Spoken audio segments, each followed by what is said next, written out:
Hello ladies and gents, welcome. Let's see. Hope all is well.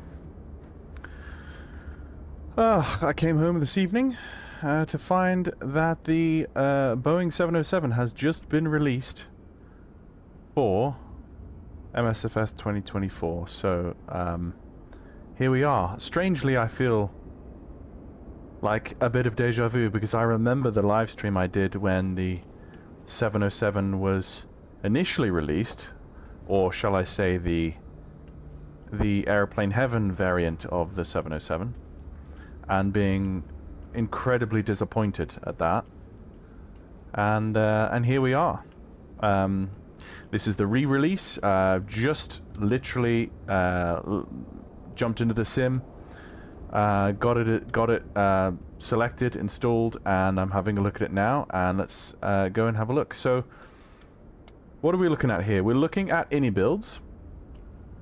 All of the modeling is ini builds. That was quick. I'm downloading mine as we speak. Yeah, so this is ini builds work, and ini builds have been known to create quite a lot of more budget-friendly aircraft for the sim that still look quite good, like the Yamix or Namps 11, that turboprop that was made in Japan, I think, that no one was aware that even existed. That thing and some other things as well. Oh, of course, the Fokker F-27 with the GPS you can't get rid of. But this again looks like it's of the caliber from ini builds that, you know, it's got some good quality, but it's not their top of the range stuff. You know, if you get too close, you can see the texturing isn't quite as perfect as some of their other stuff. But on the whole, I will 100% take this. I mean, I'm having a look at it now. The engines look the correct size. Thank you, Airplane Heaven. The wings are not like permanently bent upwards like in the Airplane Heaven model was. I think the Airplane Heaven exterior model had wing flex permanently baked in the cruise configuration, so when you were taxiing around on the ground it looked laughable because the wings were bent up as if you were in cruise. But anyway, I really should not actually immediately go and try and make tons of comparisons with what Airplane Heaven did and what ini builds have done. I like the weathering is following the aerodynamic lines. You can see the flaps here. The leading edge flaps are in a hanging down situation here. In the cold and dark configuration, which I like, because there would be no hydraulic pressure on the aircraft. And again, these are your very happy fuel-hungry, low bypass ratio turbojets? Turbojets? Yes, turbojets because they're not turbofans, I believe. Lovely, lovely leading-edge flaps hanging down there. Look at all the linkage details they've got in there. Again, like I say again, the texturing isn't like payware, high-quality, you know, top-of-the-range payware stuff. But that's not what this is about, as far as I'm aware. Oh, yeah, we've got chocks that we can actually physically remove, which we've just done. And let's have a look. If I go Control-C, can kneel down and have a look at those. Oh, yeah, you can examine. So, yep, condition. That's all doable. Examine the strut. Not that I really would bother too much with that until I get stuck in more with the. Oh, right brake. Examine. Okay. I guess that's all tied to the inbuilt default career management thingy, which I've never touched, so I don't really bother about those click spots. Trying to have a look in the wheel bay there. I can't really see in the walk-around mode, but I can go in with the drone camera in a minute. Let's have a look. Interesting line there after the break of the wings. You've got this merge in the fuselage. I didn't know that existed. Oh, that's cool. That's cool. I like that. I'm gonna really enjoy this. Like, I'm already getting a good vibe. Does that open? Of course it does. Thank you, Builds. Thank you for giving us so much more already than Airplane Heaven. There's an outlet of some kind. There's a drain. I think that's probably for the aft toilet. Drain valve. Again, I could probably click that and open that, but I don't want to right now. Yeah, you can click all this stuff. Oh. So, like I say, already the weathering, the texturing, already head and shoulders above Airplane Heaven. But, again, Pan Am livery, you cannot beat the Pan Am livery. If there's a Pan Am livery for anything, it's automatically going to look beautiful. I was a bit sad, I have to be honest, I was a bit sad that the aircraft doesn't come with a BOAC livery, a BOAC livery. That's probably one of the primary liveries that I'm going to be looking forward to in this aircraft. Hopefully, of course, the livery creators on flightsim.to get into gear with this, because I think this is going to be a really popular add-on. For those people who want something vintage but don't want to break the bank, I think this is probably with Builds and working title doing the avionics, this is going to be popular. So what I've done is I have selected in the menu, there's 3 selections in the menu. The aircraft is broken down into the different avionics options. I clicked into, obviously, the SIVA INS avionics option, and then within that you get all the liveries that you'd want to use. So it's kind of split by that. So, hey Josh, good to see you. As folk are kind of filtering in, feel free to put your questions in the chat, and we are going to jump into the cockpit for the first time. So here goes. Left Shift C. Okay, okay, give it a second. Already, I can see there is like marks on the windscreen where the windscreen wiper wipes back and forwards. What have we got? The moire that you can see there is the textures of the building. It's not the actual textures of the aircraft, so don't worry. What I will do is I will actually just hit pause on track IR. And I will just start going around the aircraft. Okay, so let's have a look as things pop in. If I zoom in here, what have they done with textures? Okay, yeah, they've got some really interesting texture layering, quite nice looking. Like again with the externals, it looked like, hey Ian, good to see you. It looks like with the externals, it's a good level of detail, but not too much detail, right? So it's going to be frame rate happy. It's going to be smooth performing for the majority of users. That's what I'm going to prophesy at the moment. So yeah. Oh, I'm already really liking this. So let's have a look behind us. We've got our captain. We have our first officer. We have our flight engineer. Look at that beautiful panel.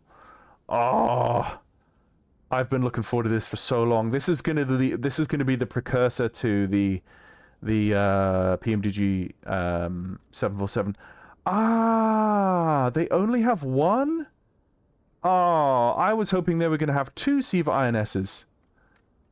Do they have 2 though? Is there one like back here somewhere? No, because I know the VC-10.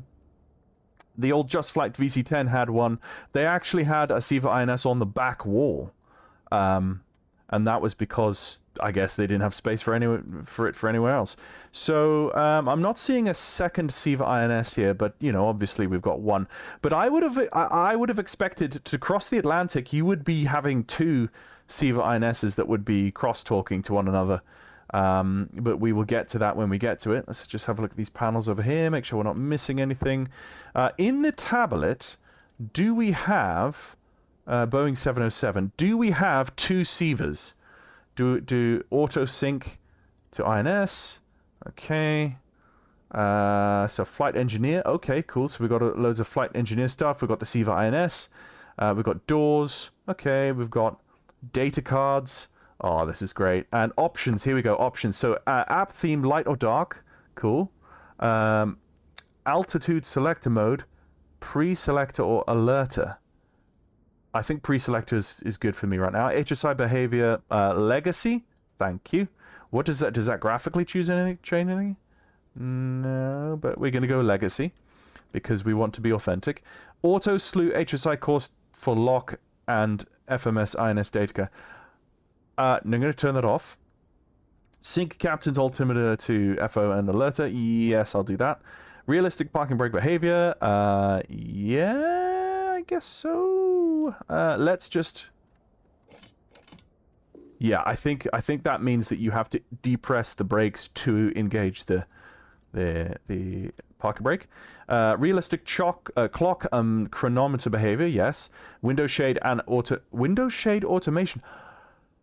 Oh, I wondered about that because if you look at if you look at the exterior, yeah, if you look at the exterior, the sunny side of the fuselage, all the window shades will be down, but on the other side, they will all be up.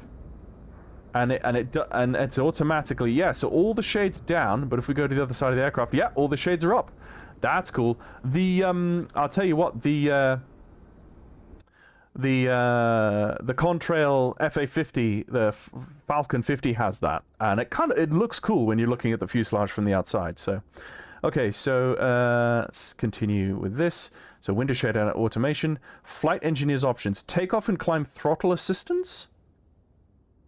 Okay, let's see what that's going to be like. Checklist flow callouts, yes. Engine start callouts, yes. In-flight callouts, yes. We want those. We want to see what these flight crew things are. So it looks to me like we still only have one SIVA INS, which is leaving me feeling a little bit bummed because I feel like that's not actually historically accurate. I would have expected a 707 to have two. So that they could crosstalk and do, because I mean I feel a little bit for true transatlantic transcontinental aircraft you would have two, you would have a redundancy. So why they've not added a second is an interesting. I would wonder. I'd hope that we get some information on why they. Oh, I see. The seats pulled up to the desk so tightly that they can't actually get those down. Interesting. So what have we got on the table here? So we Innie builds, you dogs. Oh, you dogs, Innie builds. Oh, look at this. Oh, and there's click spots. Okay. Where is that click spot? There it is. Okay, let's bring the seat out. How far out does that go? It goes that's quite far. Okay. No, okay, it still doesn't go all the way. Okay, interesting. So I guess the person in that seat is just gonna have to... Okay. Interesting. Interesting. We're gonna get into all... Okay, we're gonna get into all sorts of stuff, guys. This is probably gonna be a long live stream. This is 8 p.m., 9, 10... I mean, expect me to still be here in 3 to 4 hours at this rate. So, and there's, okay, so there's also, that one's on rails as well. Let's actually look, is there anything clickable? There's nothing clickable on the radio station. But then, like I say, it's a budget aircraft. I wouldn't, I forgive them for that. So, one thing they've done is they've actually modeled it. There's those lights. Ooh, are there actually? No, there are not. Okay, right. Again, like I said, budget aircraft. But again, I wouldn't expect all of those to be. This is not like PMDG, right? Okay, but this is still head and shoulders better than anything we were given before. So, let's open the door. So if you remember, this variant. Don't think there's a click spot to open that. This variant is the convertible variant, which means that it used to be able to be converted to a cargo airliner very quickly. And some airlines flew these 707s where they had like partially passenger and partially cargo. Because you remember, folks, this aircraft, the 707, The only other thing in the sky are prop liners at this point in history. The only other things, and there's comets, okay? So apart from those things, there were so many air routes that these things created for airlines that, okay, we got boarding lights there, galley lights, lavatory lights, boarding lights. Interesting. So there are some light things there. Okay. Let's just continue our way through the flight deck. We've got 2 seats there. Now, okay. So we have a cargo compartment first. Do we actually yeah, we should as we go through. Yeah, there we go. Okay, and there are the passengers. Isn't that kind of weird? Isn't that kind of weird? You imagine boarding your airline, you know, boarding Pan Am. You've got seats here. Doesn't look like a horrendous amount of seats, though, to be fair. And then you've also got a cargo compartment. Of course, Pan Am would be able to, because this is the 707-320C, or cargo, or convertible. Pan Am would be able to lay in seats, I'm assuming, and make it an all-seated version. But what they've done, what Builds have done, obviously, is they have developed for us a variant that is half and half. So we've just got to go with that, I guess. So there again, you can see all the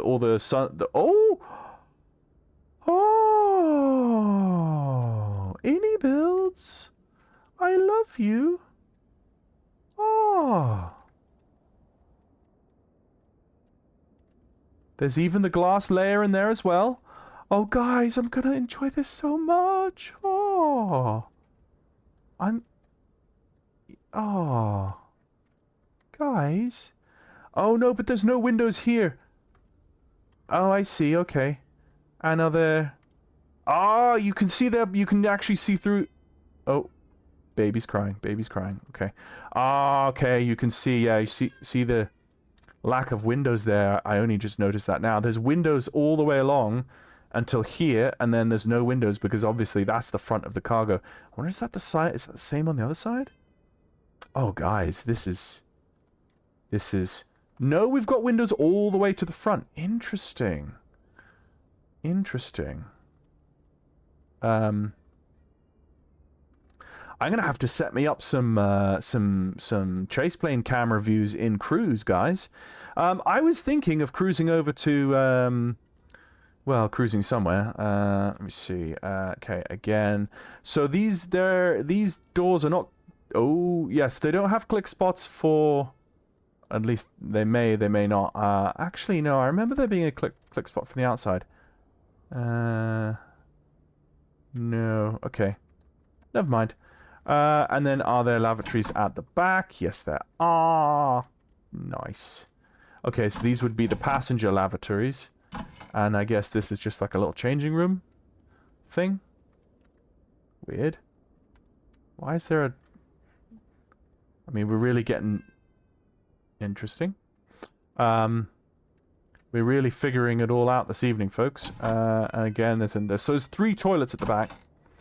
3 toilets at the back, and they obviously will be quieter toilets than the L1011.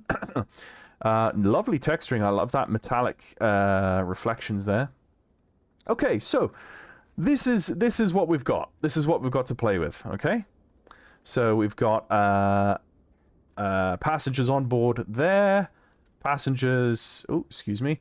Yeah, passengers on board there on the back, and then there's no exits up top either. Okay, so the only way on and off for the passengers are the 2 rear stairs. Obviously, that would obviously be completely closed up during flight. There's no way passengers would be allowed into this compartment during the flight, for obvious reasons. And then you've got up there. Interesting. And then you've got a bit of a forward galley here.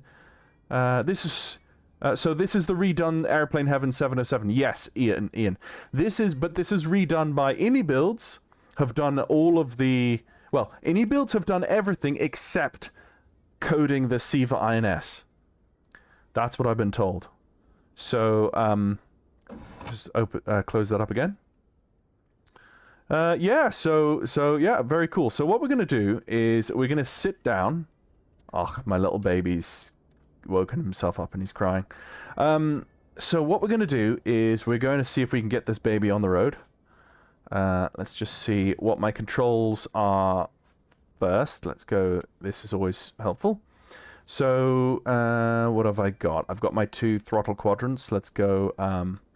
What are we looking at here? Okay, so that's the left. So this has to be 4-engined left. Quad jet. This has to be... Nope, not that way. Around.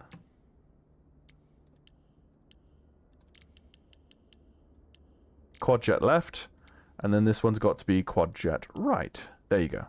Okay, so yeah, there we go. So one throttle is bound to engine 1 and 2. The second throttle is bound to engine 3 and 4. Okay? And everything's looking good. Okay, so the park brake is on. What we can do first is let's run to here and go cockpit preparation. See what happens. Run. Cockpit preparation checklist. Battery switch is on. Yo. Landing gear lever. Down. Emergency flaps. Guard closed and off. Landing lights. Retracted and off. Arm the emergency Weather lights. Radar mode. Off. Transponder. What we need to do Set is set that to standby. Power. Off. AC auxiliary pumps is turned off. Fuel dump panel cover closed. APU fire warning. Okay. So we need to go to the position, and we need to double check the position, APU. which I will do on the little nav map.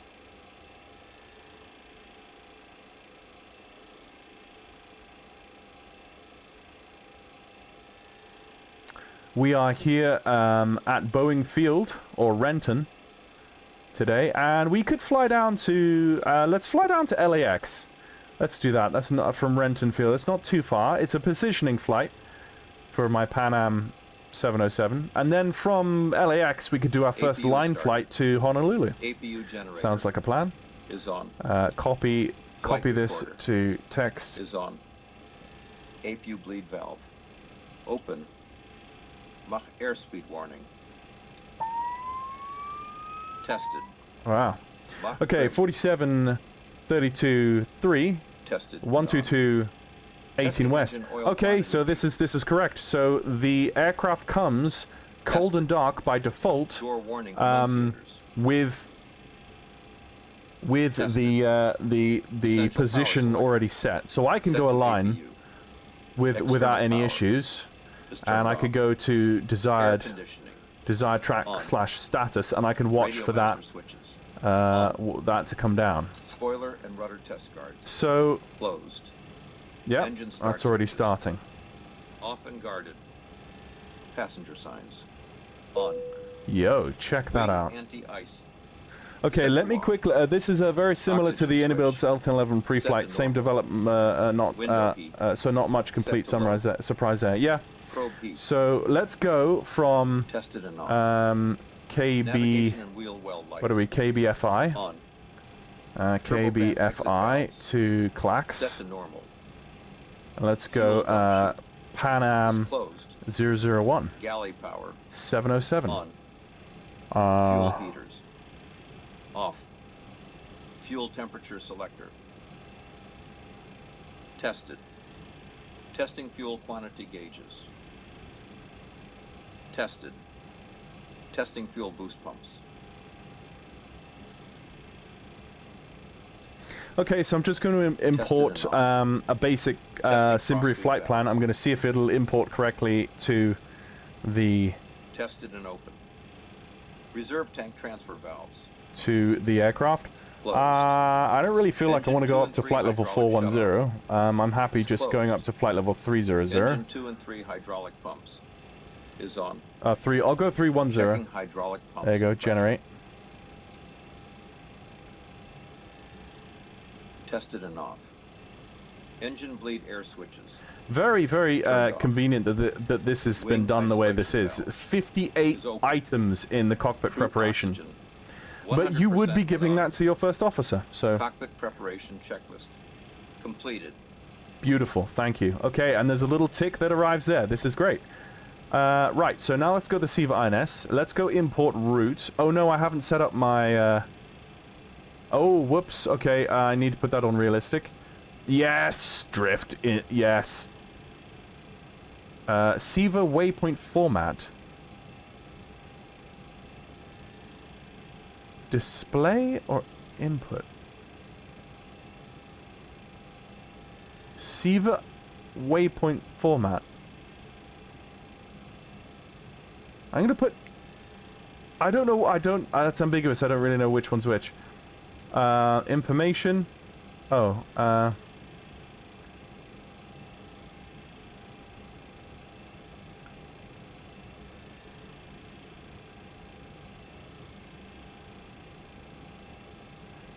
am I gonna have to put in my,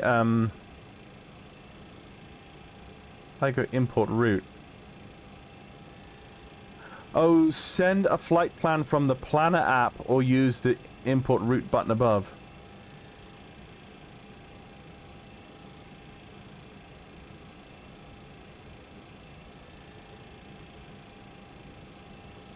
So I'm gonna have to put in my SimBrief user. I would have expected to put that in the options, but I'm not seeing an option.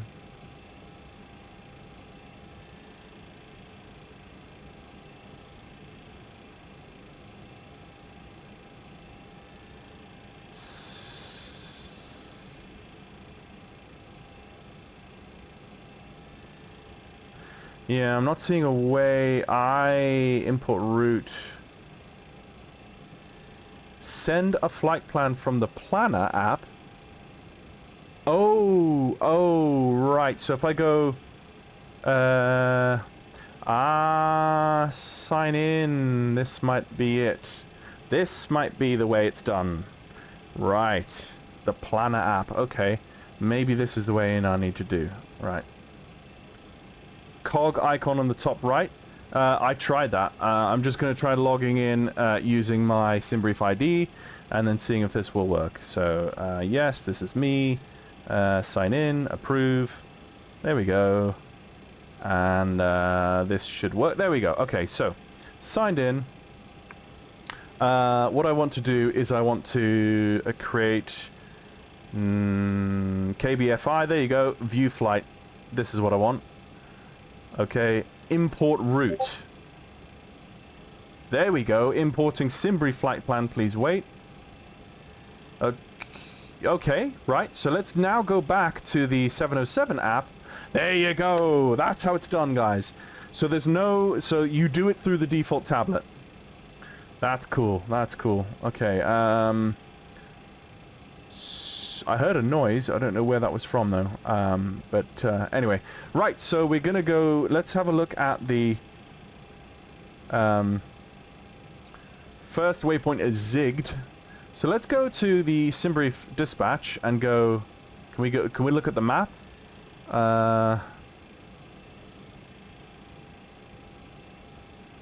Okay, here we go. So 14 right. Climb flight level 310. Direct zigged. Yeah, so it's brought in the correct... That's brought in the correct... so what is our weights and balances here that it's given me? Let's see. Passengers 128. Estimated takeoff weight 227,000 pounds. So can we go to... if we can go back to the 707 app... how do we import... We've imported the route. How do we import the... I think it's through the aircraft? Flight information... Flight performance... Yes, I think it's through here.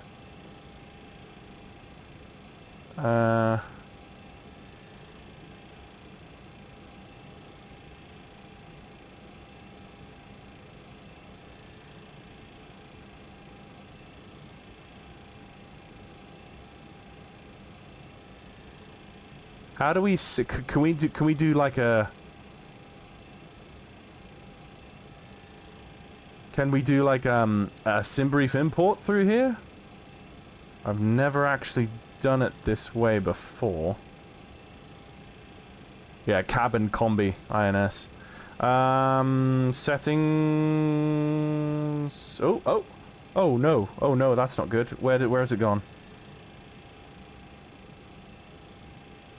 Where does this appear to? Hang on. Oh, okay, I just clicked the thing. Okay.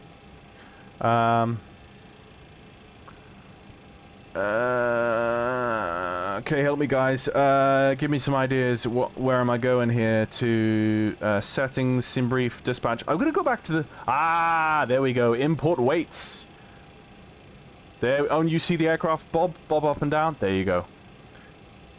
Yep, there it is. There it is. Have been imported. Sweet. Of course, I should have gone back there. So now if we go back to... Oh, no, I want to double check if I go to the default dispatch system. No, that's SimBrief. Sorry. Aircraft. Flight performances. Here we go. Okay, so... Oh. We have a noise. We have a noise. Something happened. Ah! Harry Doslayer, thank you for following on Twitch. So let me just have a look again. So total mass, estimated mass.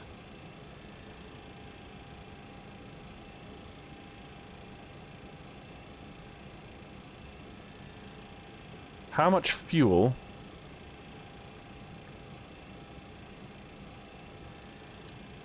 Okay, so 43,352. Yeah, that's pretty much bang on the fuel, so that's correct. Cargo,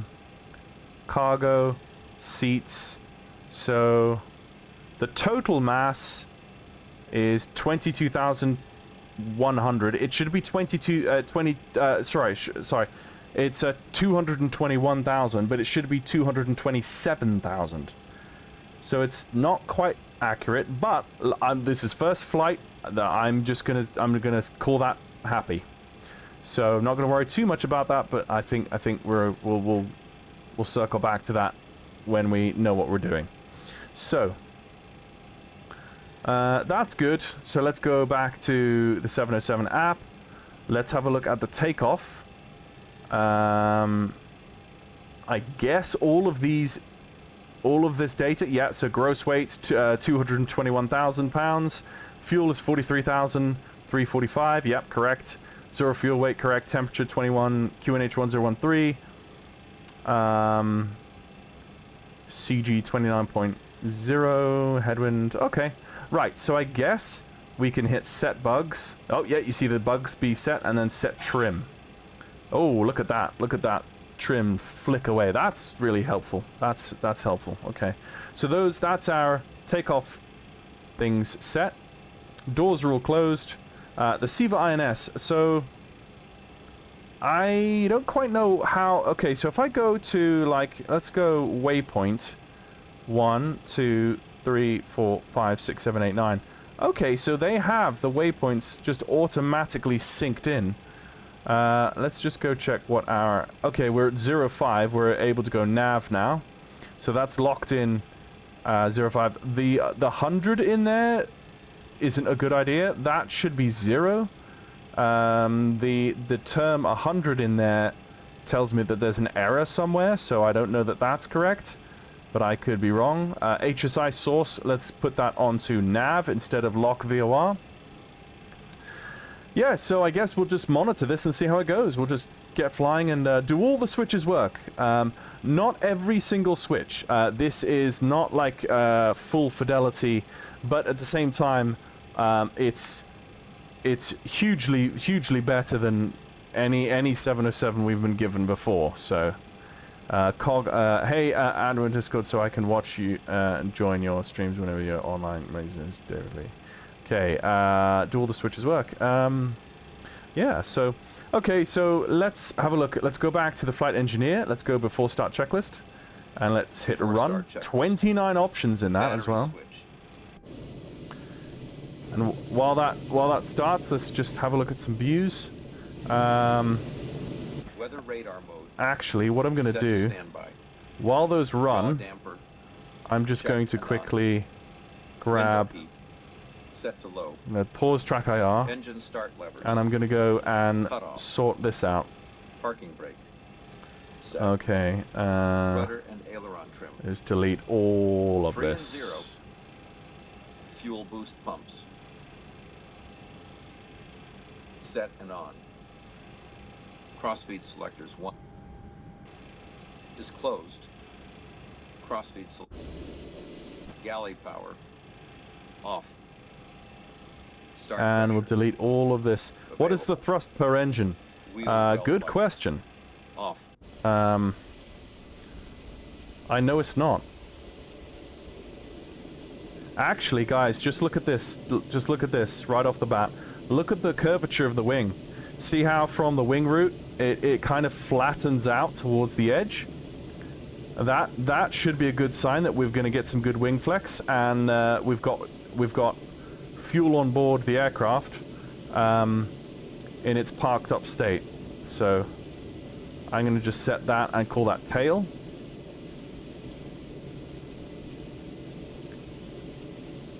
And then we're just going to go around the aircraft and set up some nice views in different angles. And this is kind of my bog standard setup for a chase plane for any given aircraft that I have. It's like so. Let's call that right. And let's get another one here. Let's go nose. Oof, those is good looking aircraft.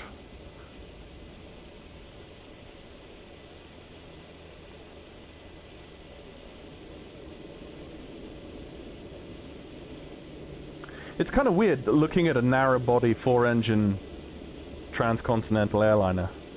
I mean, that fuselage is not wide. That's not a wide body. And you can, when you've spent your life looking at wide bodies, and then you look at a narrow body, first gen, low bypass ratio airliner, you're like, ooh, that's narrow. That's basically a 737. That's basically a really long 737. Left. Like that, and then the last, and then it goes back to tail. What I'm going to do is I'm going to add a gear view. So this is going to be a hard-mounted view. Let's call this gear, like so. And this is going to go in between right and right and no, it's going to go at the bottom like that. So we're going to come down here. Oh, look at that APU plume. And that comes out of that vent there that we saw earlier on. I'm liking this. Okay. Let's call the gear view right there.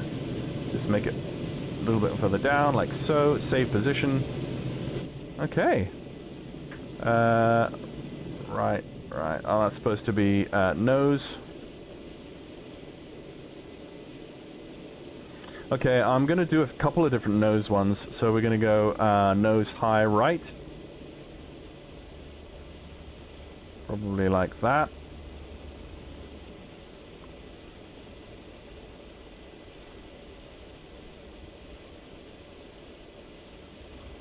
And then what I can do is I can duplicate that and put this on the tail nose.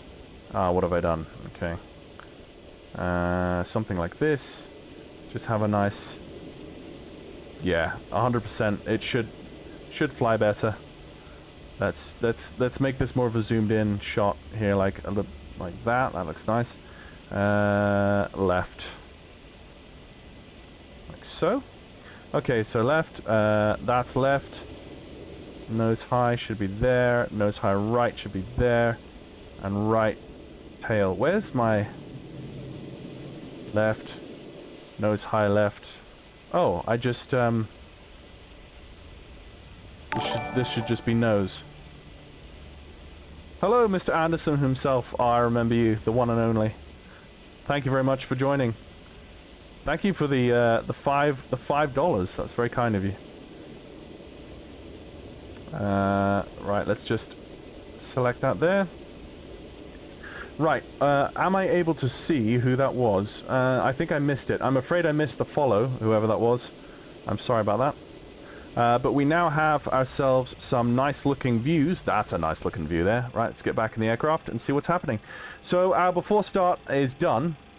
So the after start is the next checklist. The only thing that now scares me is that I'm going to have to start the engines myself. So we have 4 of them. Down here we've got the engine cutoffs. So that's the fuel flows. Up on the ceiling, what do we have here? We've not really had a look at the overhead yet, so let's have a look at that now. Overhead panel intensity, we've got some lights. We have cabin map lights. We've got more lights over here. Wipers, low and high. Do we have wipers corresponding on the other side? No, I'm assuming that's a knob for both of them at the same time. We have... what is this? Anti-skid test system. Cover. Okay, we've got spoilers. Inboard, outboard covers. Nacelle anti-ice. Okay, so we've got some engine anti-ice. And we've got some nacelle selector engine. I'll be learning all of this later. This looks very similar to the 727, perhaps a similar start procedure. Yeah, so, Mr. Anderson, the 727 and the 707 were classically really designed pretty much on the same blueprint. So you should see a fair amount of crossover between the two. You are correct. So let's have a look up here. Ah, yes, engine starters up here, and all the guards are open. So, passenger oxygen, might as well turn that on. Well, let's let someone else do that. Let's see. Cabin compass gyro slave adjustment. What is our gyro? It's, what is our aircraft heading is 225, which looks correct there. Okay. Ground proximity, auto alert. This is marker modes. There's some things up here that look really interesting. I'm gonna definitely have to make some video tutorials on all the different functions of this to get people up to speed as well as myself. We've got some landing lights, exterior landing. Okay, so we've got navigation is on, beacon is on, taxi, wing light, wheel well lights, strobe light has a separate thing, runway turn off lights, landing lights, navigation, beacon, wing, taxi and wing. Okay, so taxi light is there. If the sounds are good, I'll buy it. Yeah, well, I mean, they sound good so far. Let's just wait and hear the engines. Actually, let me just double check my... Just crank up the engine, the sim sounds a little bit so that when the engines come on. What we're going to do, I'm just going to try engine number 3. Engine start valve open. Oh, okay. Engine number 3, let's watch the N2 rising. Let's arbitrarily choose 10% and then get 15% N2. Lever to start. Oh, okay. Well, I did that prematurely. All right. Okay.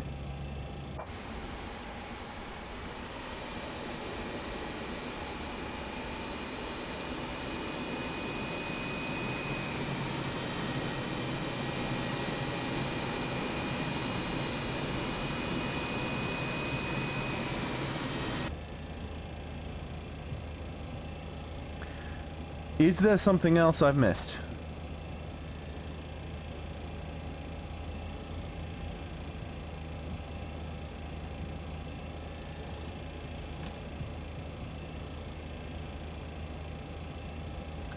I have a feeling, yes, I have a feeling there's something else I've missed. Is there like a start? Is there like a fuel button? Are there fuel pumps that I've not turned on? Oh, of course there's gonna be. Oh crap, where are my fuel pumps? Maybe to the start position before idle on the fuel cutoff lever? Oh, yes! Yes! Thank you, Kyle! Thank you, Kyle! Look at that! Look at that heat plume. Ain't that a thing of beauty? Woo!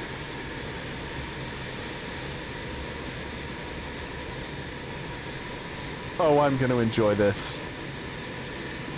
I am going to enjoy this. Look at that. Oh, guys, look at the little flaps coming open. Whoa. Look at that. That automatically happened. In order to give the intake more air to breathe, those little flaps have come open. Oh, I'm in love. I'm in love. This is great. This is beautiful.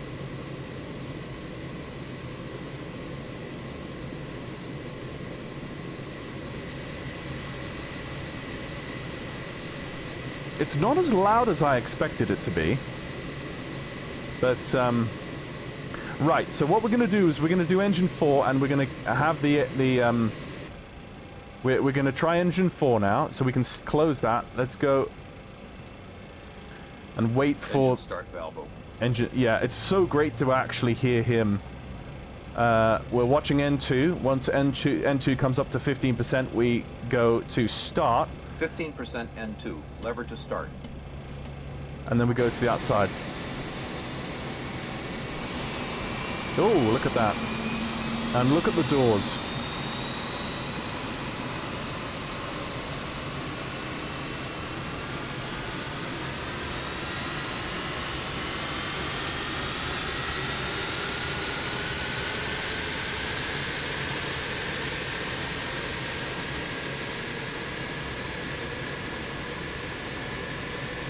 Yep, they're opening up. See them opening up. That's cool.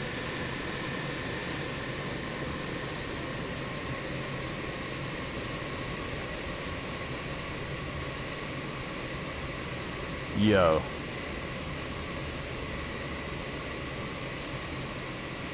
No, this is not Alistair. This is live. You can go get it on the marketplace now.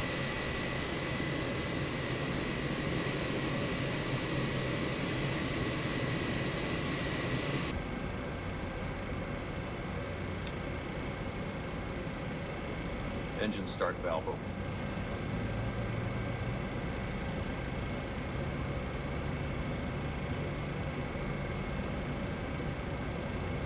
%, N2, lever to start.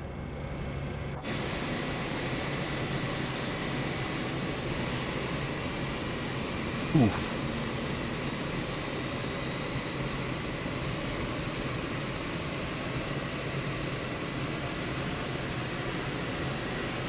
Get a screenshot of that.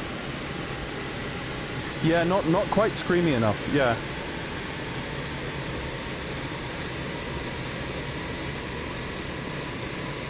Actually, maybe my volumes are not right, guys. Let me just check.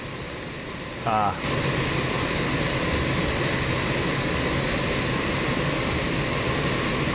Yes.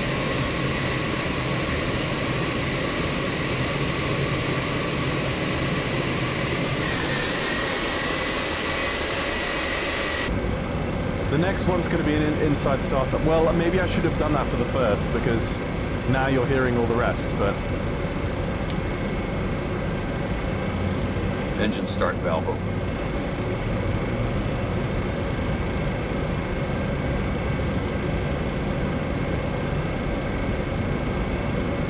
%, N2, lever to start.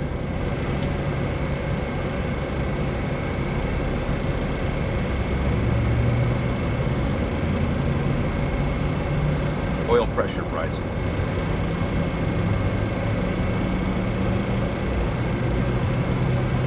Starter release.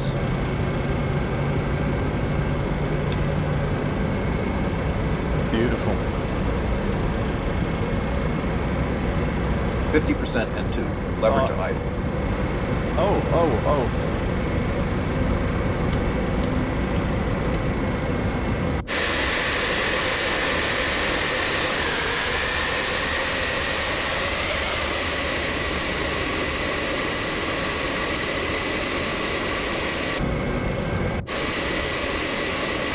And you can see the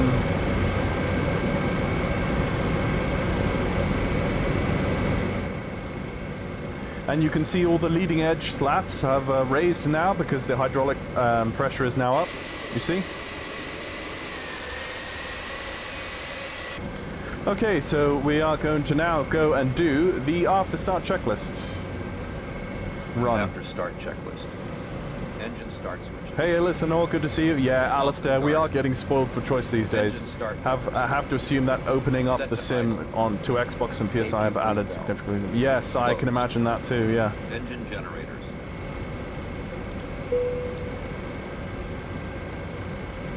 Checked and on. Essential power selector. Set to 3. Engine 2, 3, and 4 turbo compressors. Started and checked. Galley power is on. Fuel boost pumps on. AC auxiliary pump 2 on. Hydraulic pumps checked and on. Interconnect valve off. Air conditioning on. APU master switch off. Doors verify closed. After start checklist completed. Okay.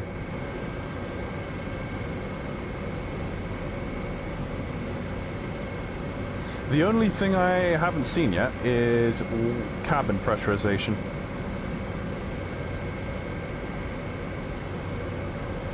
But we'll see. We'll see. Okay, so we've got that. Let's go taxi checklist. Taxi checklist. Taxi lights Let's run that. on. Yep. Essential power selector set to 3. Probe heat on. Transponder on. Speed brake lever full forward.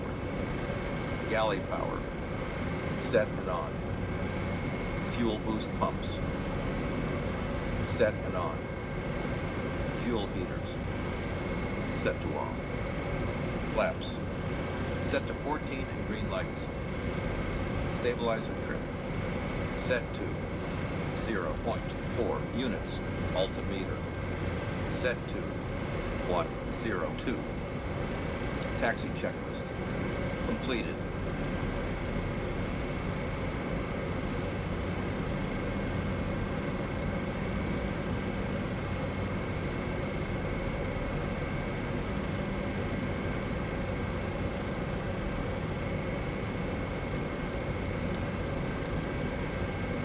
Okay, let's depart on heading hold first.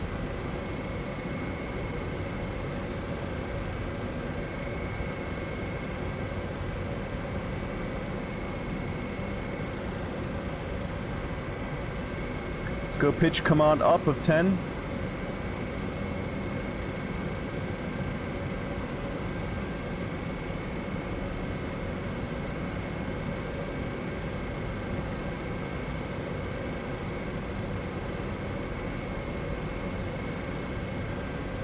Okay. Altitude hold mode. Where do we put in our altitude? Our initial altitude needs to be... Oh,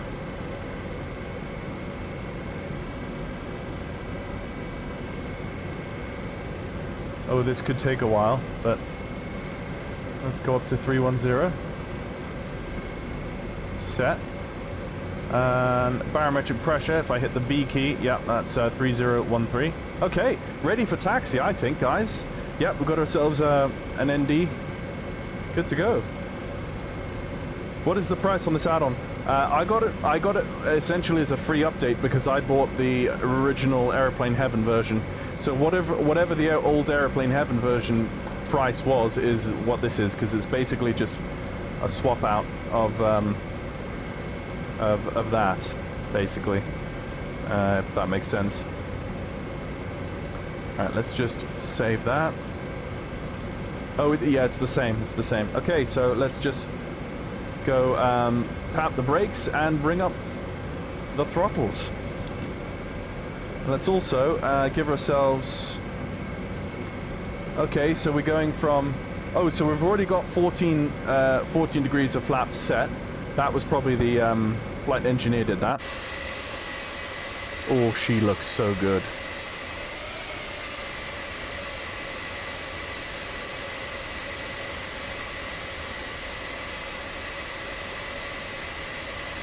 I don't know if it's on both. I'm on 2024.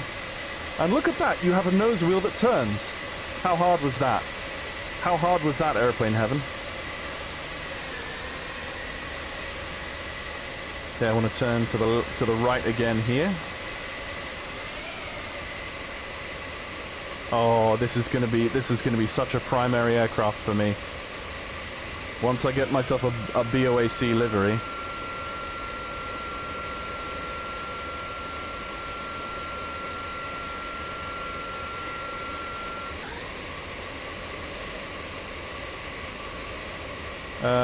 This is the end of the runway. Actually, this is where I need to be. Okay.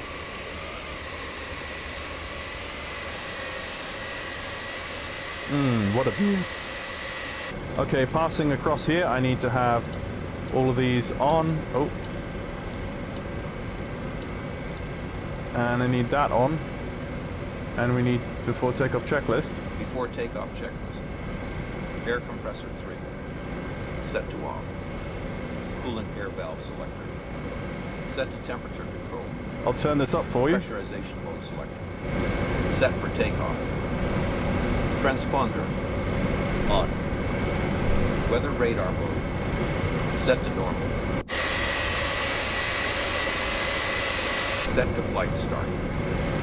Strobe lights is on. Landing lights extended and on. Before takeoff checklist completed. Oof. Are we ready? Let's listen to this. Let me spool up in external and then I'll do it internal.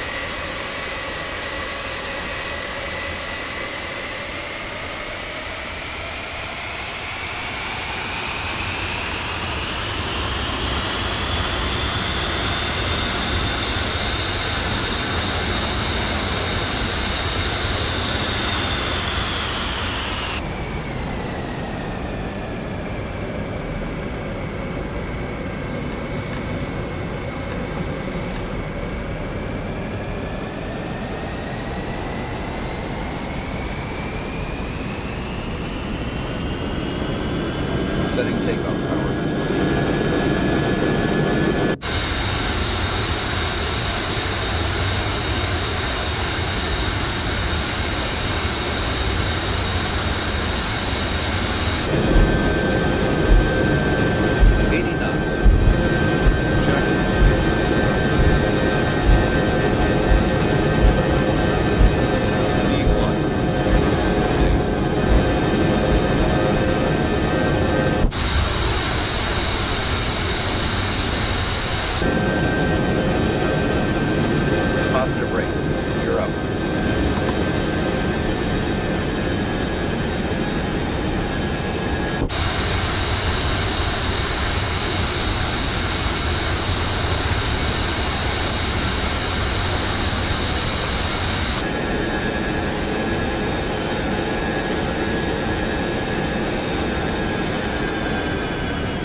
Look at that.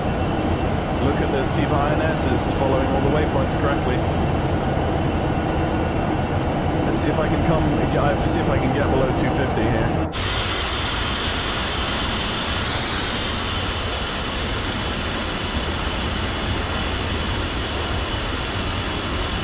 This is beautiful.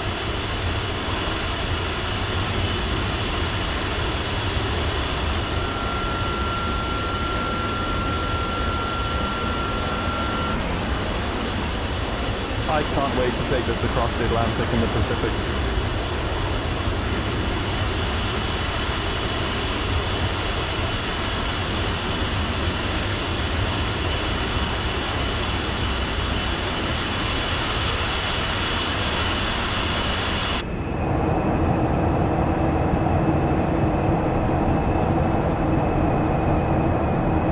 Okay, how high are we? Okay, we're coming up through 8,000 feet. Let's go 1013. Set on that and that.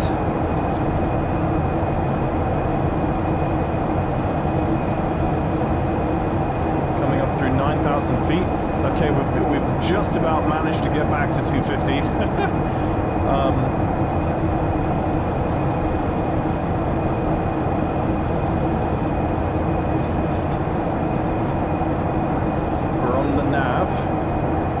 There doesn't seem to be any VNAV at all. Okay, so the vertical bar is manually controlled completely. Guys, this is brilliant.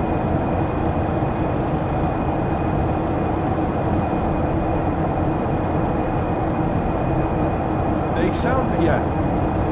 Love the black smoke. Yeah, Ian, I love the black smoke on takeoff. Kyle, I stand slightly corrected. Those engine sounds are decent for what you're paying. That's the key, Kyle, what you're paying. Sold. Whoa, it's loud. Absolutely lovely. Yes, someone would make an airplane movie mod, yeah. A huge improvement. The original release was such a, disappointment, yeah. Have you tried to Dutch roll it? No. I will have to do a video of doing that though. Sounds better inside on the takeoff power setting. Sure, there isn't an IAS mode. Yeah, that's a good. Oh, okay. So we're above.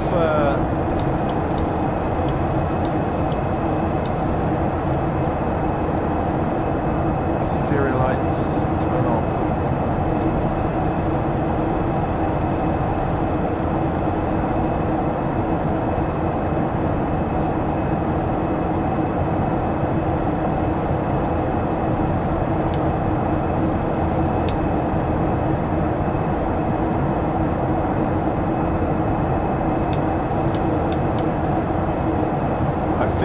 Those?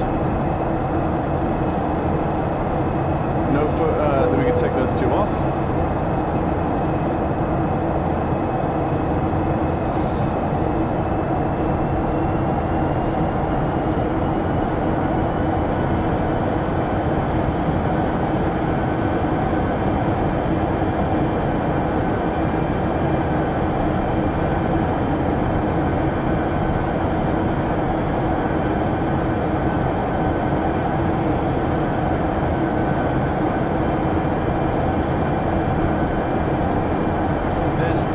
altitude hold knobs. I don't see any IAS. I don't see any IAS stuff.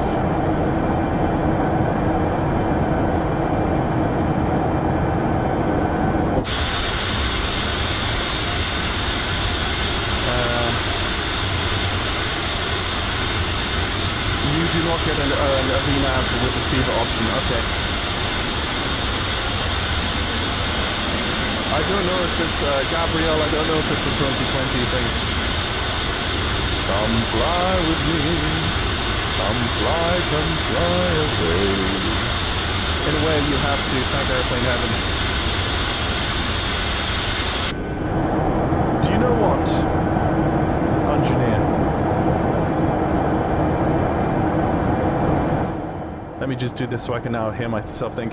Do you know what, engineer? That is probably the profound statement of the evening. In a way, you have to thank Airplane Heaven. If their rendition wasn't so bad, I don't think any builds and working title would have made as much effort, put as much effort into this. I agree. Yes, passenger oxygen needs to come on. Thank you, thank you. Yes. Ah, here it is. I think.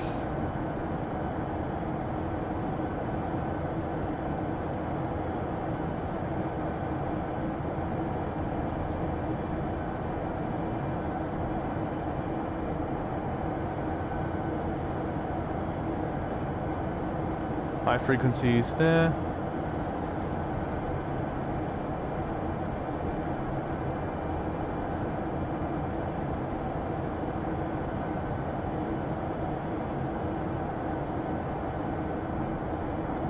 Okay, okay. Oh no, I didn't want to do that. I thought that was something else, okay. Yeah, singing too, this stream has everything, oh yeah. Do you think this means the end of Microsoft working with Airplane? I hope so, Eleanor. I mean, the other aircraft we were given or promised along with this was the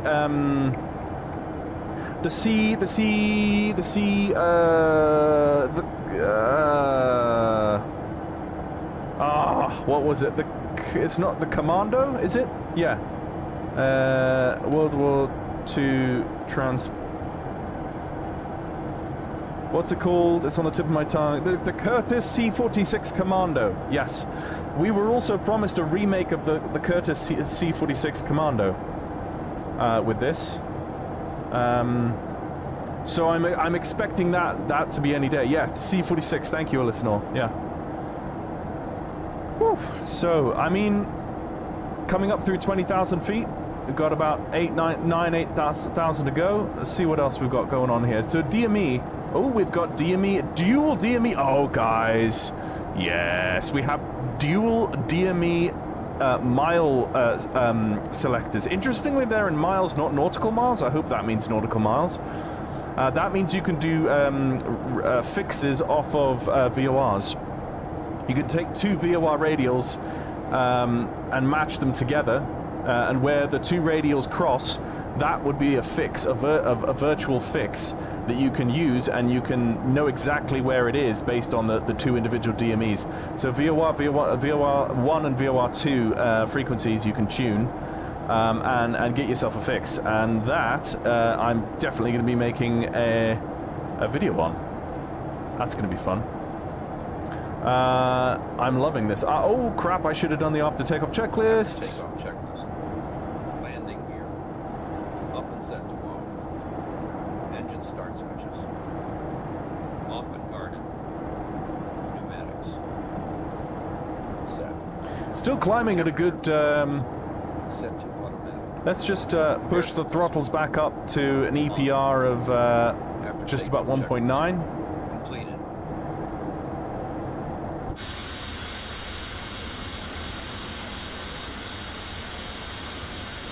Oh, that's a screenshot. Sorry, guys.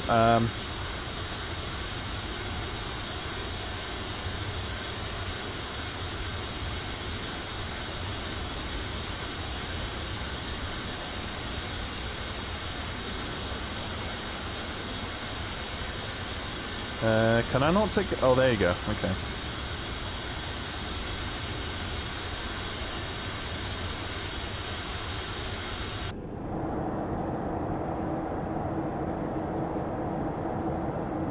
Okay, so...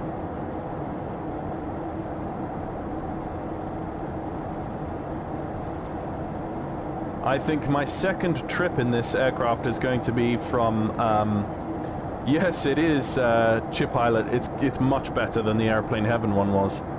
I'm actually able to fly. Fancy that.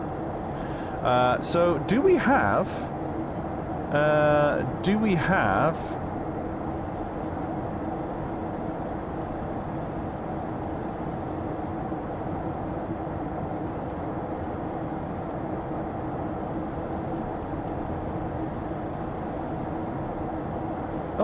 Oh! Yo! That's cool.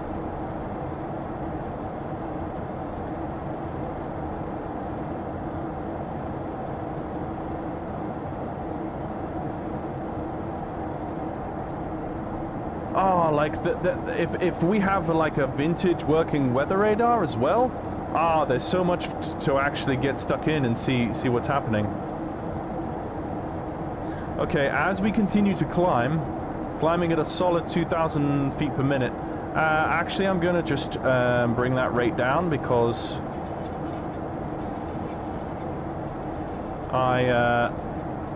so we're up at 28,000 feet. We're only got a couple of thousand feet to go, and I want to see what happens. Also, let's go and have a look at these engines. Also, the wing flex, guys. There is, looks like we do have successful wing flex happening.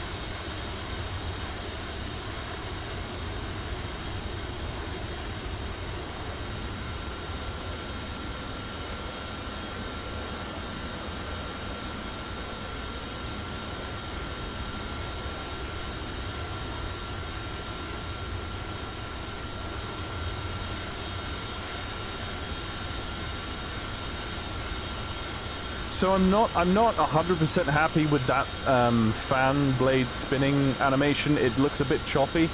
You would expect that to be a perfect blur at this kind of RPM, but again, you know, it is what it is. It's a fairly budget production, I think, especially because it's a remake, essentially.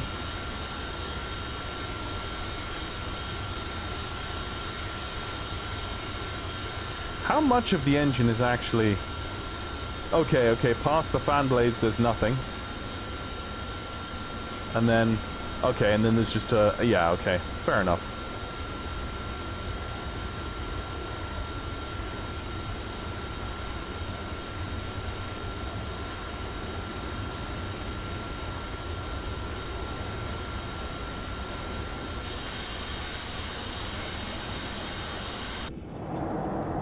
Okay, so coming up to flight level 310. Yep, okay, we've leveled out. Beautiful, okay. Nice. Yes, Ian, thank you. I was actually just about to mention that. Ian over on Twitch has mentioned a very helpful topic. Let me read that. Ian says, before you all jump in, don't forget Aerial Simulations is bringing a 707 to the sim. Release date unknown. I can actually pull up Discord and show that to you. If you go to the Aerial Simulations on, I think screenshots? No, announcements? Announcements. Yeah, so here you go. Here we go. So they, Aerial Simulations are also bringing out the 707-320. And I bet you this is going to be a significantly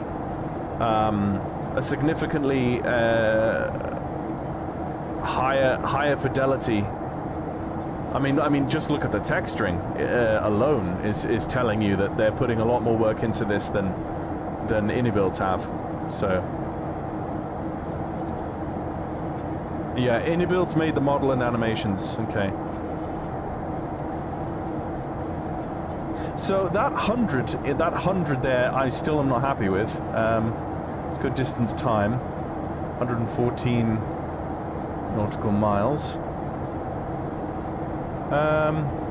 There is no... Okay, now I've got to throttle back slightly, because we're in cruise, to 1.8 EPR.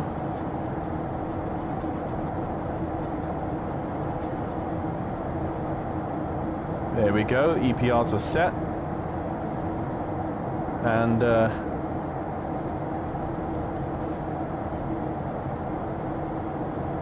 all is good.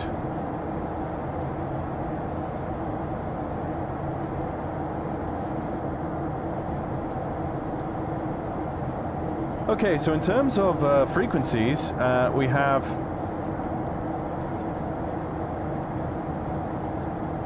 ability 112.8. So nav, so VHF com, VHF nav, VHF com. So that is, oh, I see. Oh, I see. Oh, interesting. Okay. So the nav is on the left of the unit, the com is on the right, nav is on the left, com is on the right. So this is nav 1, this is com 1, so this should be 122.8. I mean, if we wanted to be technical.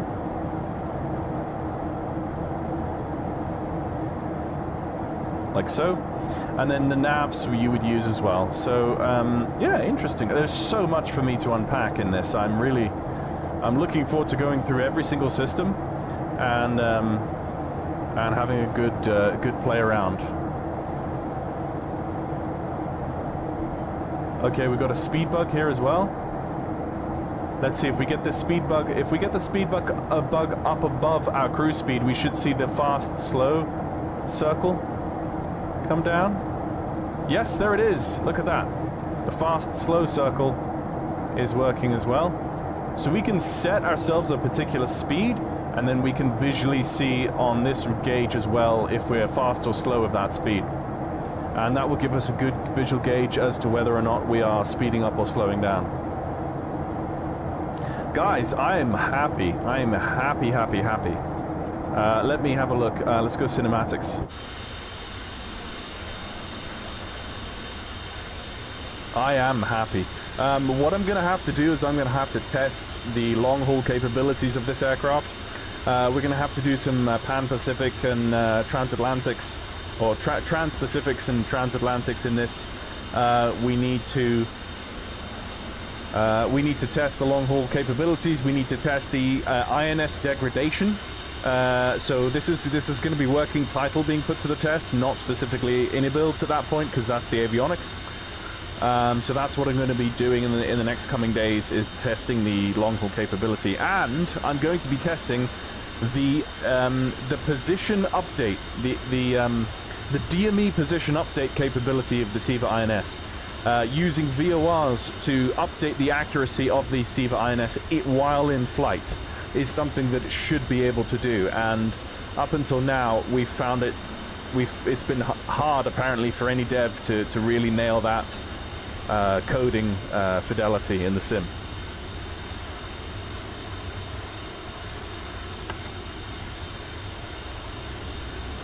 Yeah, it looks pretty decent so far if all you want to do is get from point A to point B. Yes, that's correct. For the price, that's where the price point is aimed at.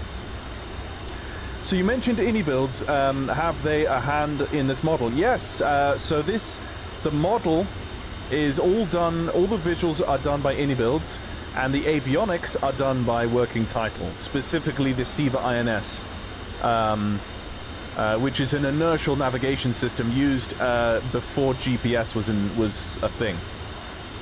So you would navigate across the Atlantic using a Delco Carousel 4, that was its specific name, and the colloquial name, the nickname for the Delco Carousel 4, the Delco Carousel 4 Alpha unit is SIVA. It's kind of amalgamated into the word SIVA INS.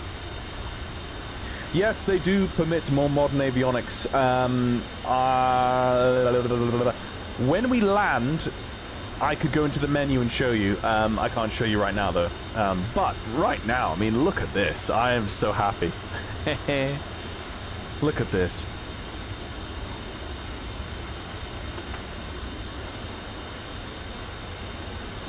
This is going to help me scratch my itch for long-range SIVA INS flying until the PMDG 747-100 arrives, along with the Just Flight A300B4 with its dual SIVA INSs. I can't wait for people to make some more liveries for it. Yes, Harry, I was a bit sad that there wasn't a BOAC livery for this. But in history, pretty much any airline that really wanted to make it bought the 707. The 707 was a highly, highly popular aircraft, so it stands to reason that we should be seeing a lot of liveries on flightsim.to for this. Will the 747-100 come before the 400? I really want the 400. So far, Team DG have intimated that both of them are pretty much neck and neck. Whether or not we get the 400 or the 100 first or not, we're not sure. But all I do know is that both the 400 and the 100 will be pretty much side by side. Somebody followed as well. Let me see if I can get that. Ah, Harry, thank you for subscribing on somewhere on Twitch. I'm not very good as a live streamer to catch the notifications that come up on the screen, I'm afraid, but I'll have to get better at that.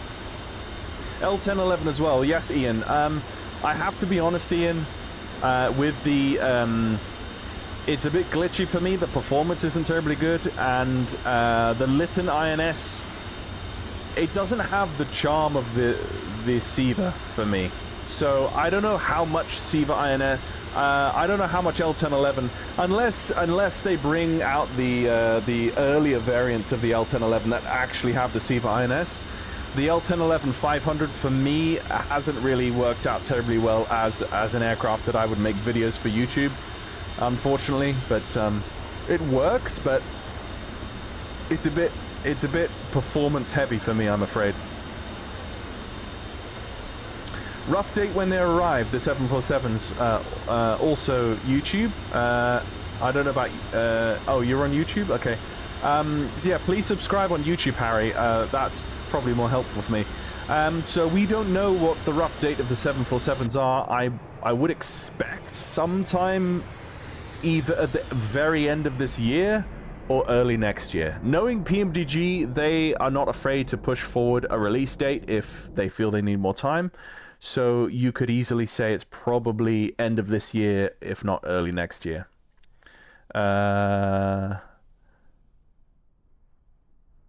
PMDG will release the 100 first for business purposes. Yeah, I mean, they got to make money. Yeah, they've got to get... I suppose that makes sense. They want to get people interested in as many of the variants that they're designing as possible, I guess. So let's just go jump back in the cockpit and see what's happening. Oh, another noise. Ah, Lorenzo Francois. Thank you for subscribing, my man. So let me see. So we are right up against our... Okay, we've gotten a little bit faster. We've gone right up against our speed. So I might just back off the throttles ever so slightly, maybe down to 1.7. There you go. The EP. When I say 1.7, I mean the EPR, which is the exhaust pressure ratio. It's a way of accurately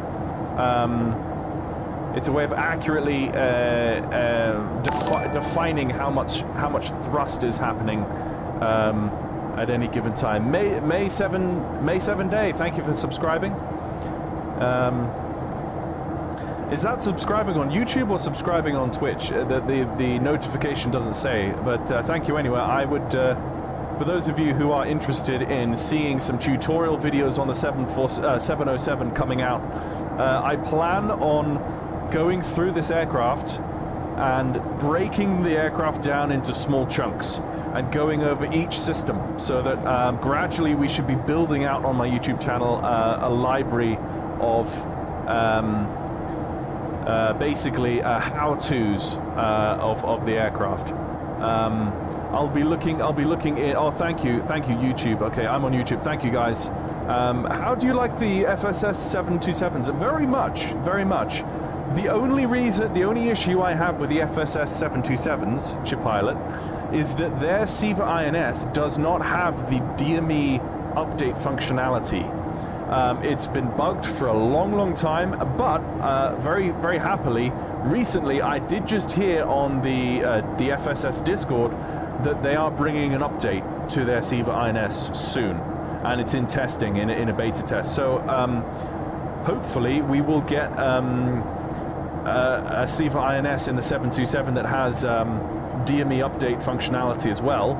And I do really like that aircraft. I fly it a fair amount, and it's a lot of fun.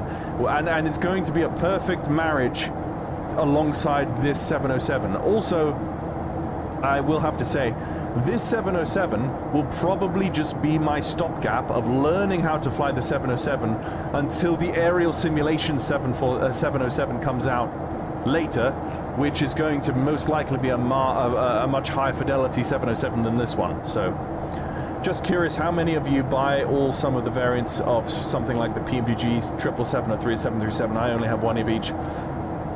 Yeah, Alistair, I have, so for me, I have the 737 800 and 600. And for the 777, I only have the one variant, which is the 300. And of course, I've got the DC-6. But then for the 747, I will definitely have to get the 100, the 400, and I think I won't have any more than that. I think I'll just go with the 100 and 400. We'll see. We'll see. If they bring out the 747 SP, then I'm definitely going to have to check that out. Can I fly this on VATSIM? RNAV approach capable. Yes, Damien. You can select GPS avionics to go in almost like a hotfix. Or an upgrade to the avionics. If you want to fly on VATSIM, you could use more modern avionics instead of using this SIVA INS. Although I would promote the usage of non-RNAV compliant aircraft on VATSIM. Just simply saying, "Oh, I can't fly on VATSIM without a GPS," is actually a false statement. You can. There's nothing to stop you doing so. ATC controllers will be happy with you doing so as long as they're not super busy. So there is a bit of a misconception. People think, oh no, I can't fly on VATSIM, you know, if I have a Delco Carousel 4 Alpha. But you can. You can.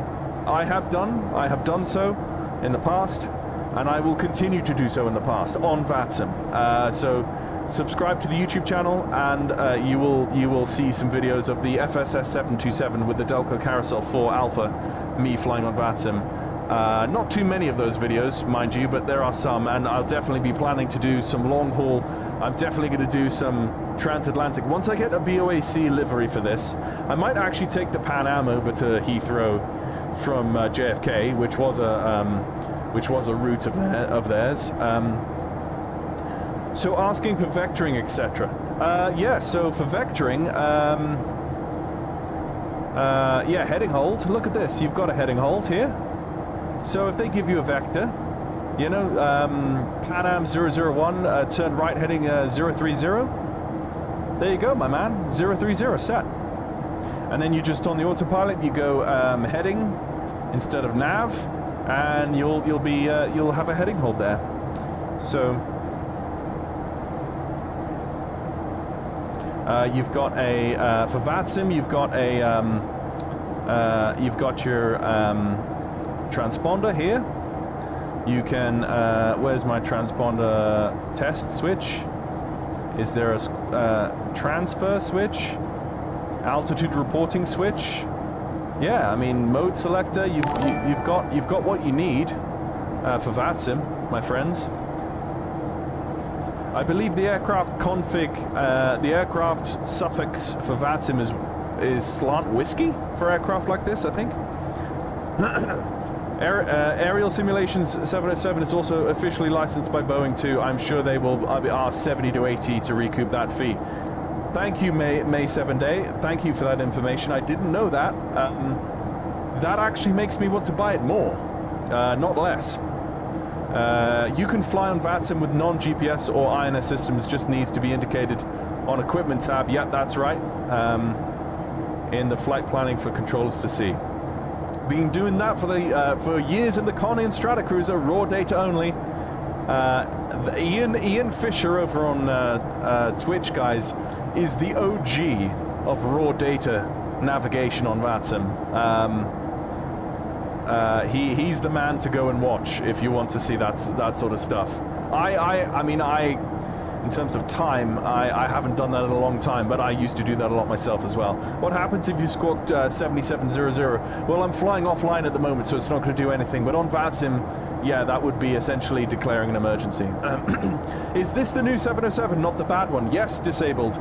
This is the new one.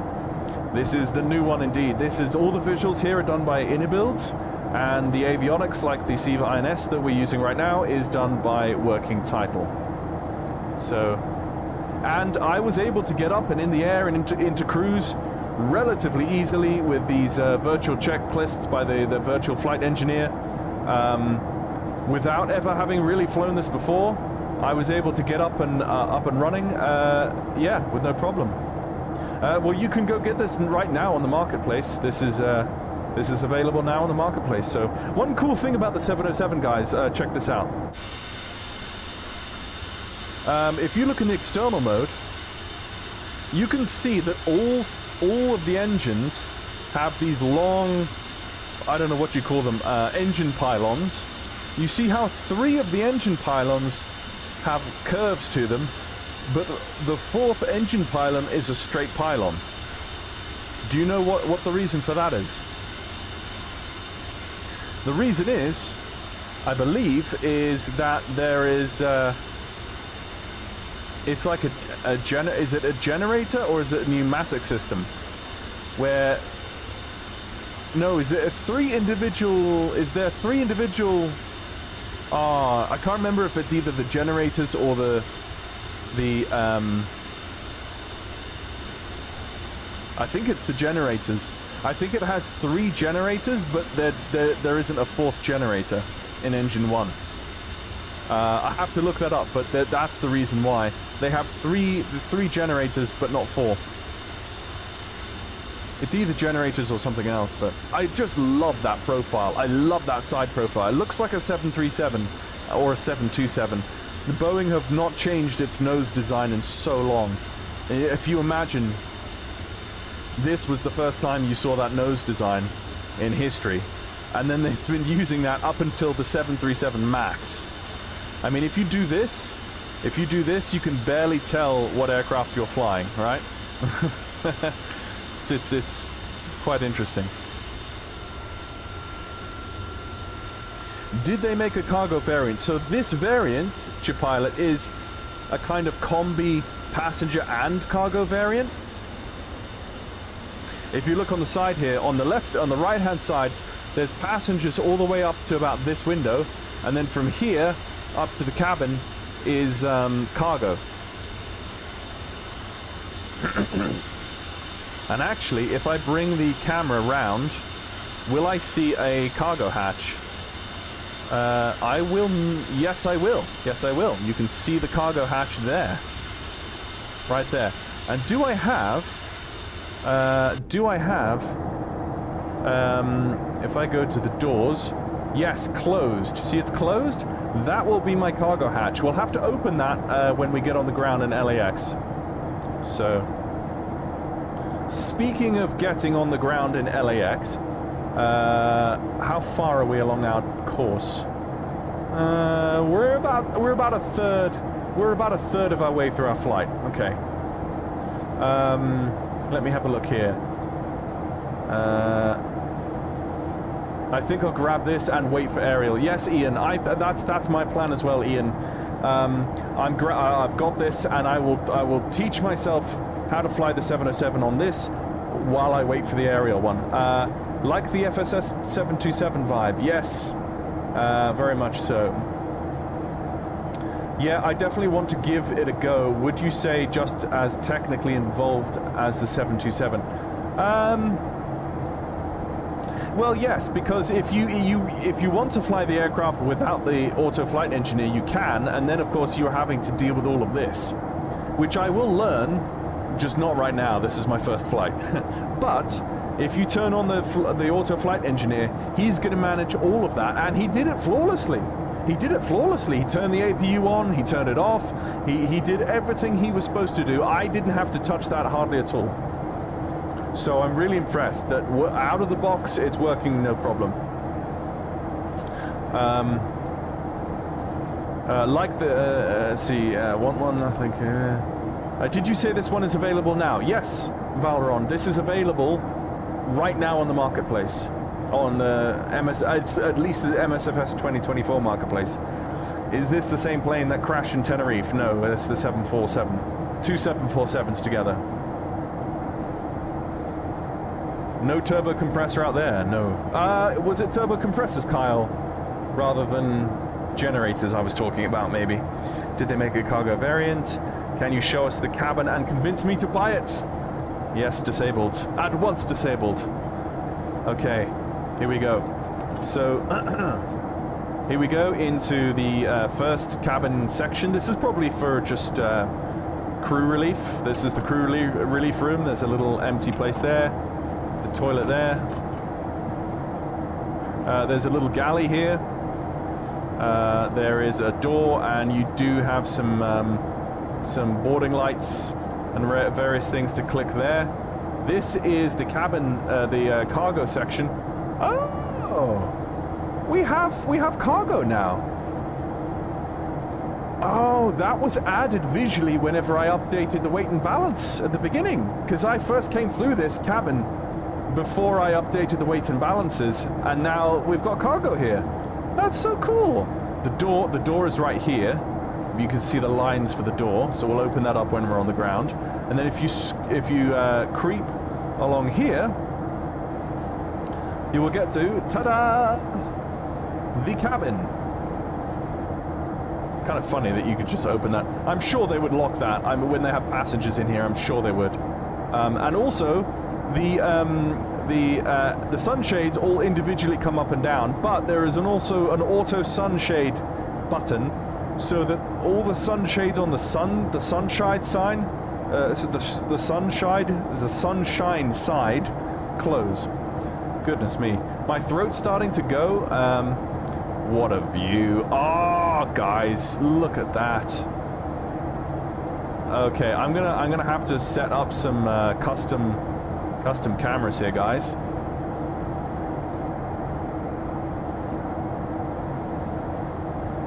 Also, we're going to have to use flight control replay on the landing, and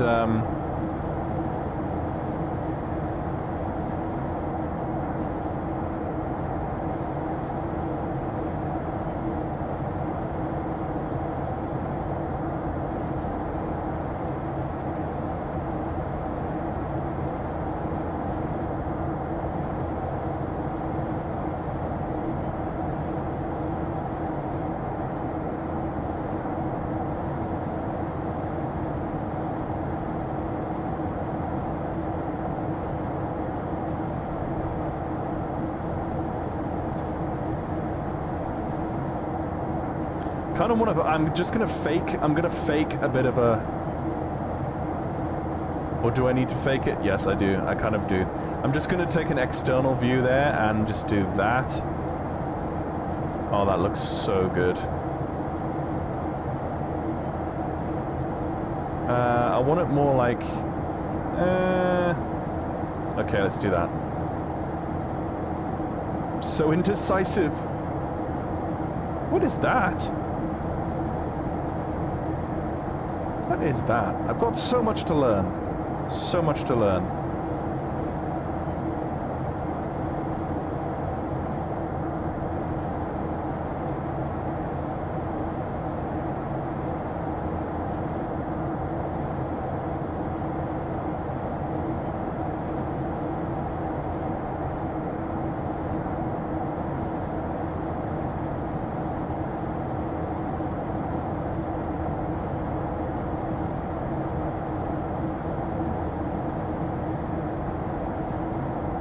And I'm going to make another view further back here.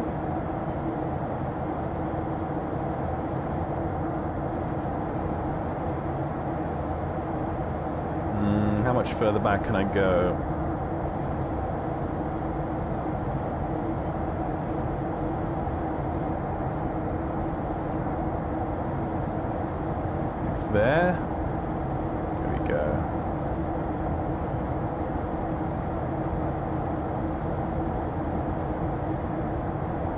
Okay. Okay, so there. Oh, look at that. And a little bit of a...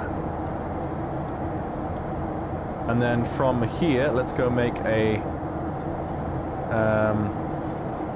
let's duplicate the pilot, and then let's just move the camera across to this side for the first officer. And rename it first officer. Then let's go and duplicate it again and go and give ourselves a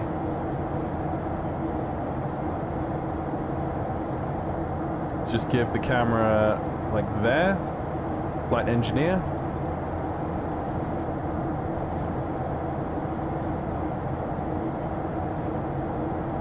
Should we give ourselves a radio? No, let's forget the radio guy. Nobody cares about the radio operator. Okay, so, how's the cabin look? Yep, just gave you a view. Thanks, Val, just saw that. Cabin looks amazing, not bad for a tenner, yeah. This is the 727 cockpit on a 747 law. Well, no, it's the other way round, disabled aviator. It's the 727... The 727 cockpit is essentially a clone of the original. The 707 came first. And the 727 is basically, they took all of their design logic and brought it forward into the 727. It's interesting that the other aerial simulations product is the F117. Hard to imagine two more different aircraft. Yeah, that's a good point. PMDG 747-100 will have an engineer too that PMG has built from the ground up. Yep. That's my understanding. Also, May 7 Day, I did hear that they were building shared cockpit functionality directly into the 747. Are you on Volanta? Yes, I am. Is this free or payware? I think it's like £7. It's £10 on. So how is the cockpit fidelity? I switched them around. Oops. Yeah. So cockpit fidelity is not bad. Like, I have to say, it's not bad.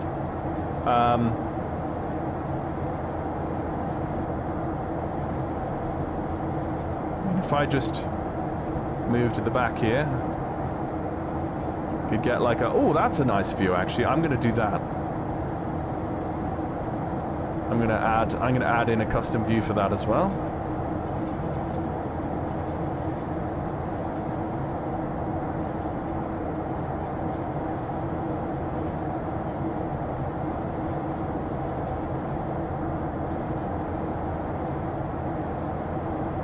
Yeah, so I mean, if you're looking, if you're zooming super close into stuff, then you will notice that it's maybe not as good as other payware aircraft. That's fair enough. But for what you pay, you're getting really good value. Yeah, I see. All these are modeled and clickable. Oxygen is not on the first officer side. But yeah, if you zoom in, like they've added adequate detail to the items that require it.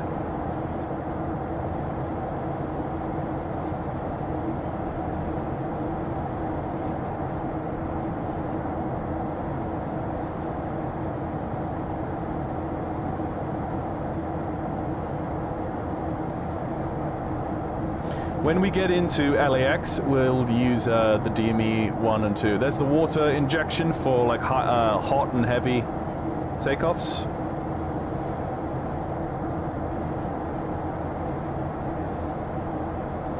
Yeah, all very cool.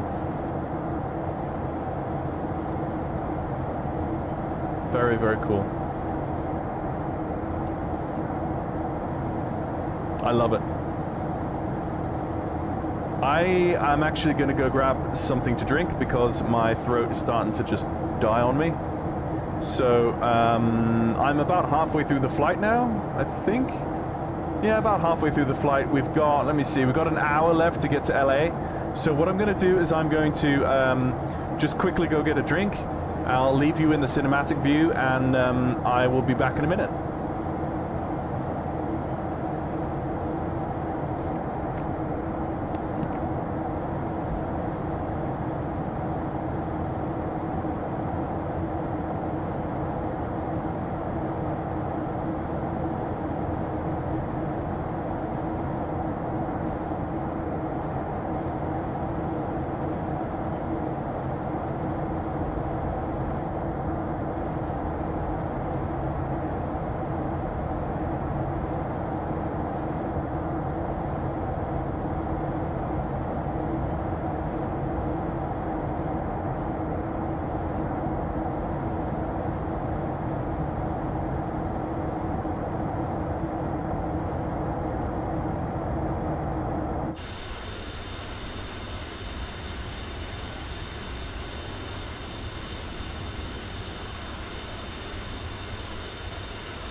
Okay, I'm back, guys.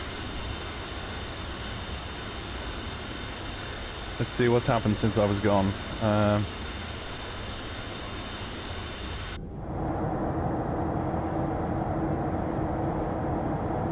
What a beautiful shot. Screenshot that.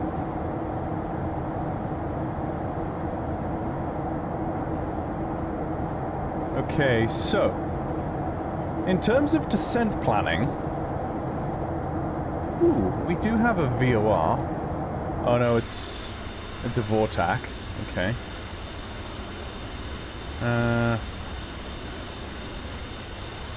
Two Vortacs. Let's see. Let's try and tune a Vortac 17.9.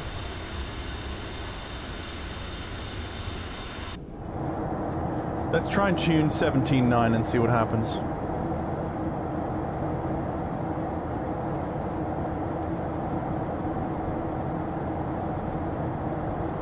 Yeah, we do get a Vortac.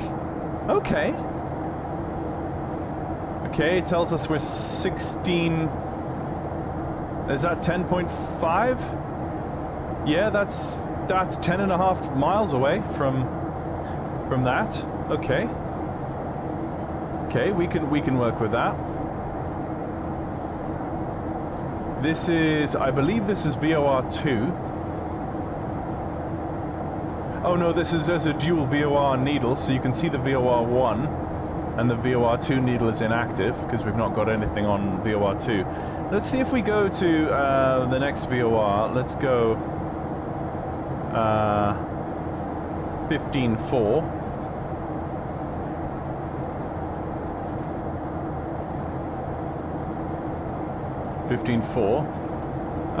Yeah, we'll probably not pick that up yet, but we will see it when we do. And what we could do is we could then flick from nav to lock VOR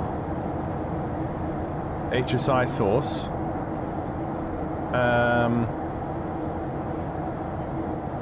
Yeah, lock VOR source, and then we could use, tune a CDI OBS course for nav 1.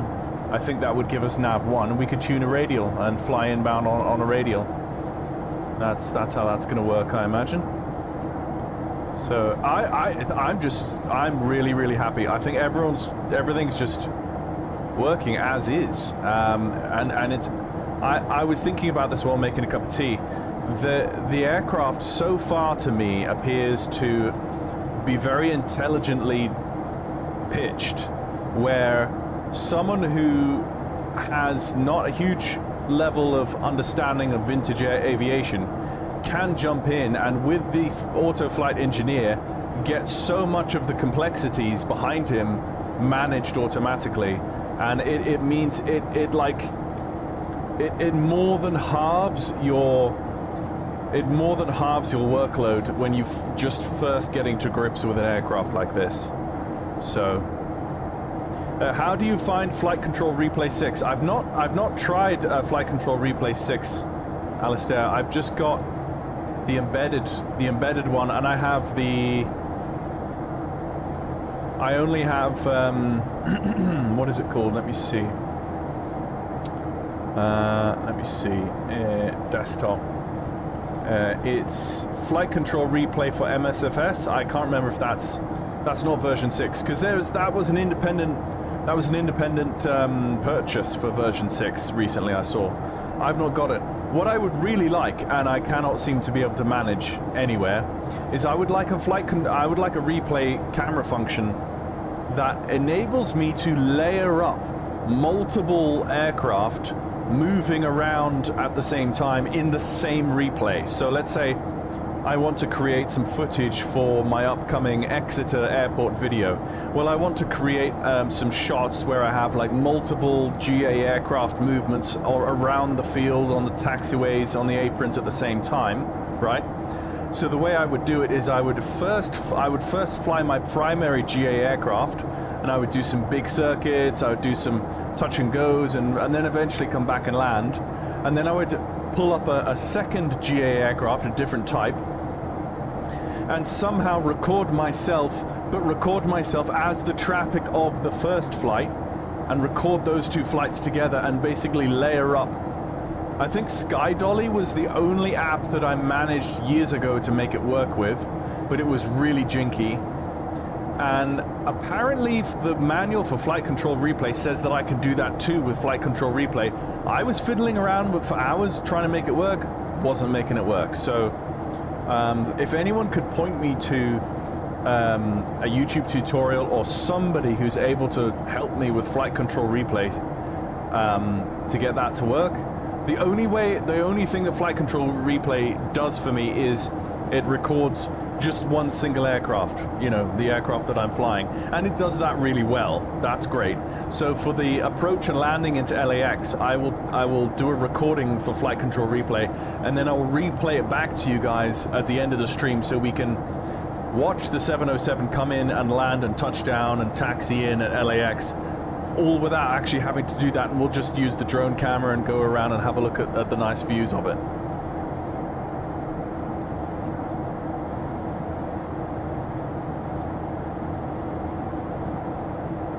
You can see a little bit of turbulence happening.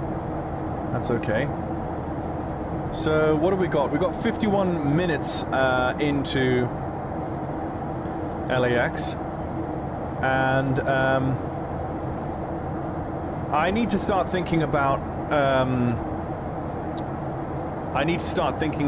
our arrival planning. One thing I will do though first, if I just show you on little nav map, this is the SIVA INS at work. This is the drift that we have so far been able to accumulate. That is 0.4 nautical miles worth of drift that we've accumulated so far in our INS unit. And our INS unit is 4.5. Again, I don't like that 100 there in the box. That should not be there. As far as I'm aware, if all going well, that should be 0. That shows what errors are happening, and the code for the code of 100 might be telling me something that I didn't quite do right. I'm not sure, but okay, we're going from 5 to 6. Yeah, so what I could do, I think I'm going to test the DME update, position update, on another video, not the first flight. The first flight is simply going to be a takeoff, cruise, landing. It's going to be an A to B flight, a stock. Can I get this from A to B? Right. That's my and fiddle around with as much of the aircraft as possible in the first flight without crashing. That is my goal for this live stream, and then in subsequent live streams and so forth, I will then get into DME position updating. What I will probably do though is I will probably do some DME position updating on an actual long haul, like a transatlantic long haul, or across America, that sort of thing. But I am actually planning, I definitely think I'm planning to do a long live stream where I fly from JFK to Heathrow in real time using this aircraft and the SIVA INS across the Atlantic. I could even do it on VATSIM, although I think I'd be pretty crazy to try that without first doing a bit of homework. But there's nothing to say I couldn't do that. So let me just create this aircraft.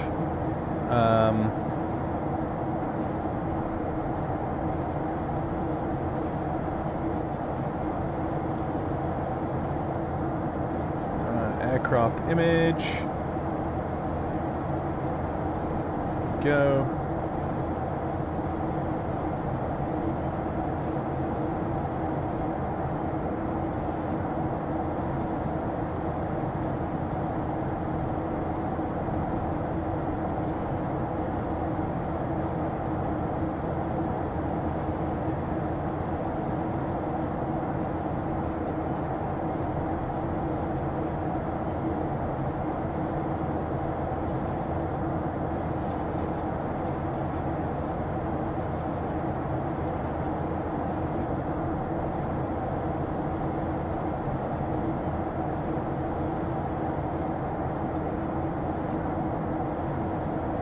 Okay, I've updated my Volanta aircraft, and it should update my aircraft icon to a 4-engined aircraft icon, but I can't see that it's done that yet. Hopefully it does. 70 is the 7? Let me see.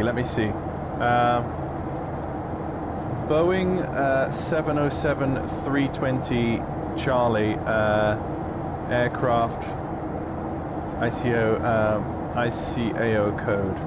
Is it 703?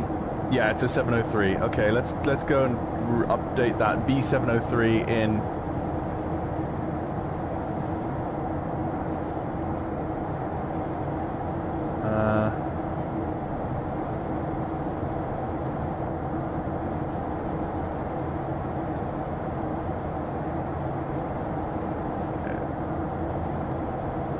There we go, updated. Ah, there it is, it's updated it now, okay. Lovely, sweet. Okay, you can see me on Volanta now, if you want to do that. Actually, now I've done that, let's go over to my Volanta track, and yes, no, that'll turn on, now, okay. Move that down, there we go, that looks better. Why do the engines not turn? Is this an actually decent 707? So, Smoking Spitfire, this is far more decent than the Airplane Heaven garbage that we got. This is a complete remake of that 707 crap that we were given, the Airplane Heaven crap. This is actually functional, dude. This is ini builds, texturing, and visuals with working Title avionics. The Siva INS actually works. I'm using it right now. The aircraft actually seems to work. And when you're talking about engines not turning, I will show you what actually you're looking at. The engines are turning. It's just there's these fans in front of the fans that are not turning. So when you look, it kind of looks like they're not turning, but the fans inside are actually turning, if that makes sense. It's like they've got fan gates on them that channel the airflow or something. So that's what it's supposed to look like, basically. And for those of you who are interested, go to the Takeoff. If you scrub back on YouTube, if you're watching on YouTube now, scrub back to the beginning of the video where you see the takeoff roll, and you see all of the jet exhaust out the back of the low bypass JT8Ds, I think they are. It looks really cool. They modeled the jet exhaust really nicely. Oh, we've got a bit of a turn here. Where are we going? Oh, I see. Okay, we're coming up to another. Okay, so actually, if I go back to the Siva, okay, here we go. Yeah, it's stepping through all of these waypoints for me. That's nice.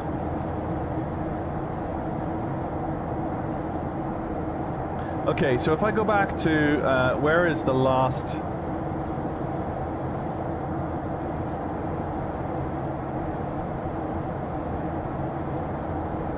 Where is Muppet? You can see how the different points go 3, 4, 5, 6, 7, 8, 9, 1, 2, Muppet, and then Clacks. Where is Muppet on my flight plan? Let me have a look.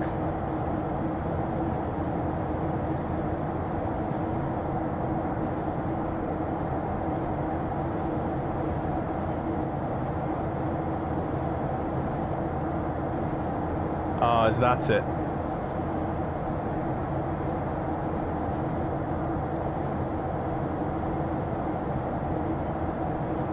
So I think what I need to do is press import procedures.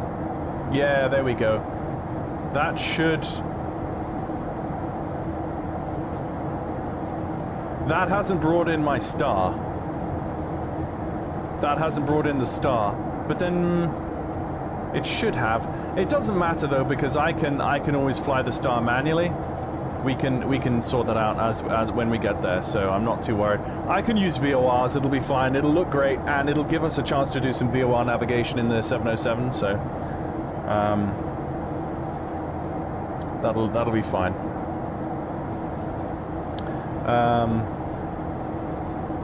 Yeah, the static guide vanes. Thank you. That's thank you, Arik Pork.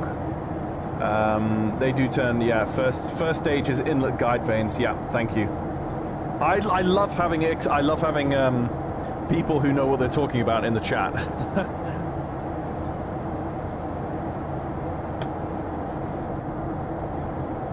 No, it's all right. So do we have a Boeing scheme? No smoking Spitfire. That's the first thing that I looked for. That's what I would be flying right now if I could. But unfortunately, we do not by default. I'm just going to be watching FlightSim.to like a hawk for a proper, good-looking BOAC scheme for this aircraft. I share your pain, smoking Spitfire, that we don't have one yet. Hey Peter, happy 707 day! Please, 707, be good. Please be good. Please be good, lol. Yes, classic jet sim pilot. This is worth getting. I'm very happy to say, there's a smile on my face, I'm very happy to say this is worth getting and worth learning until the better 707 comes along from aerial simulations. That's kind of the consensus right now, but this is definitely worth getting. Status, they helped shape the air going into the first stage. Yep, Concorde had them too, but only 5. Interesting. I didn't know that. They had the intake doors though, didn't they? That would automatically open and close and speed the airflow from like Mach 2 down to a manageable speed within the space of like 15 feet. It's just incredible. It is incredible what the French and the English do. It can accomplish when they get together, isn't it? Not used to seeing stages in front of rotors, but I get it now. Yeah, I should know that I'll be spending a lot of time to the turbine in the next month. Yeah. Not where you get. Yeah. Yeah. Study level INS. It is yet to be determined. It is yet to be determined, but I will be looking into that. I will definitely be I'll be putting this through its paces. I'll be comparing this working title INS to the FSS 727 INS and the Just Flight A300B4 INS when that gets released, as well as the PMDG 747-100 when that gets released, which I'm guessing should be the gold standard Delco Carousel 4 Alpha in all of 2024 when it's released, because it's PMDG.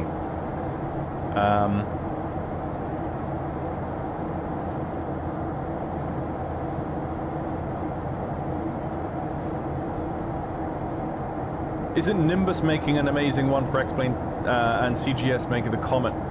Oh, I can't wait for the Comet. Oh my goodness. I chat with him semi-regularly, and the things he has in treat for us. Do you guys, all I will say is this.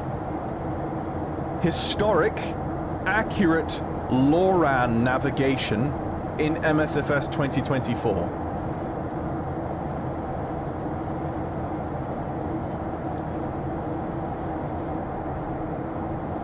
Maybe I shouldn't have said that. I don't know. I hope he will not kill me and still be my friend.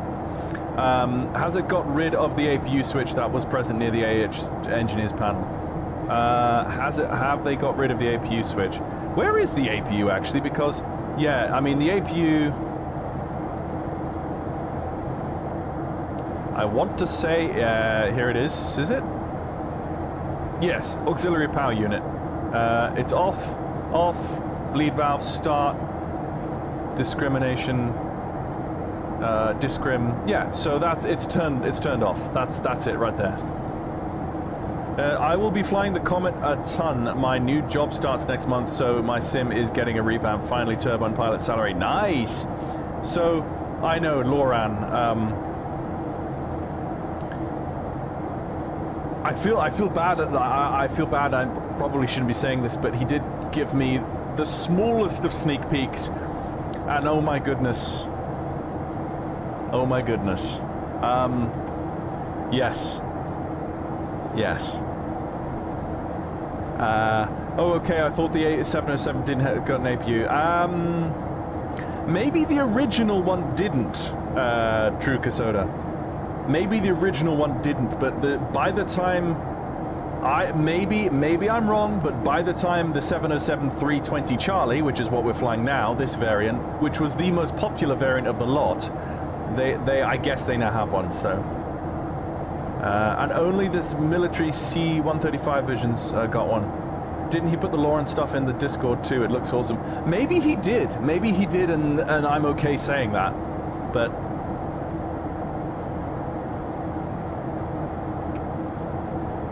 He's been very helpful to me personally.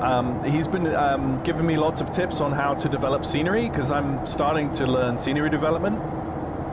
For those of you who are in the channel and interested in prop liner operations, I am beginning the long road of scenery development specifically for the prop liner era. I will show you a picture of my most recent clip.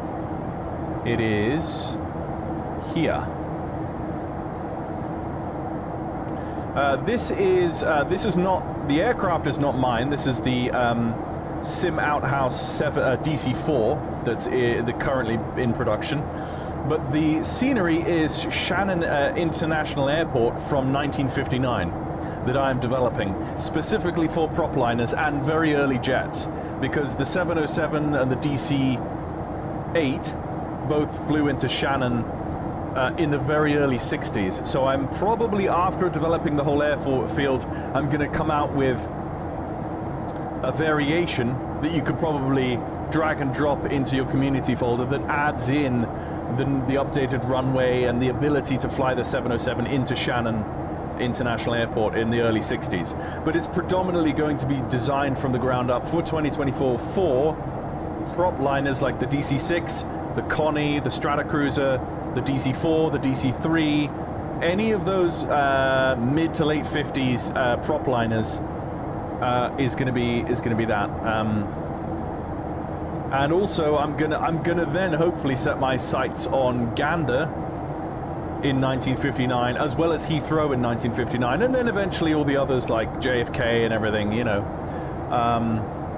Because I feel like not enough developers are developing prop liners, and I feel like they don't see the real need for prop liners, because no one, I guess it's the cart before the horse, isn't it? It's like no one really is interested in them because no one really knows about them and knows how good it could be.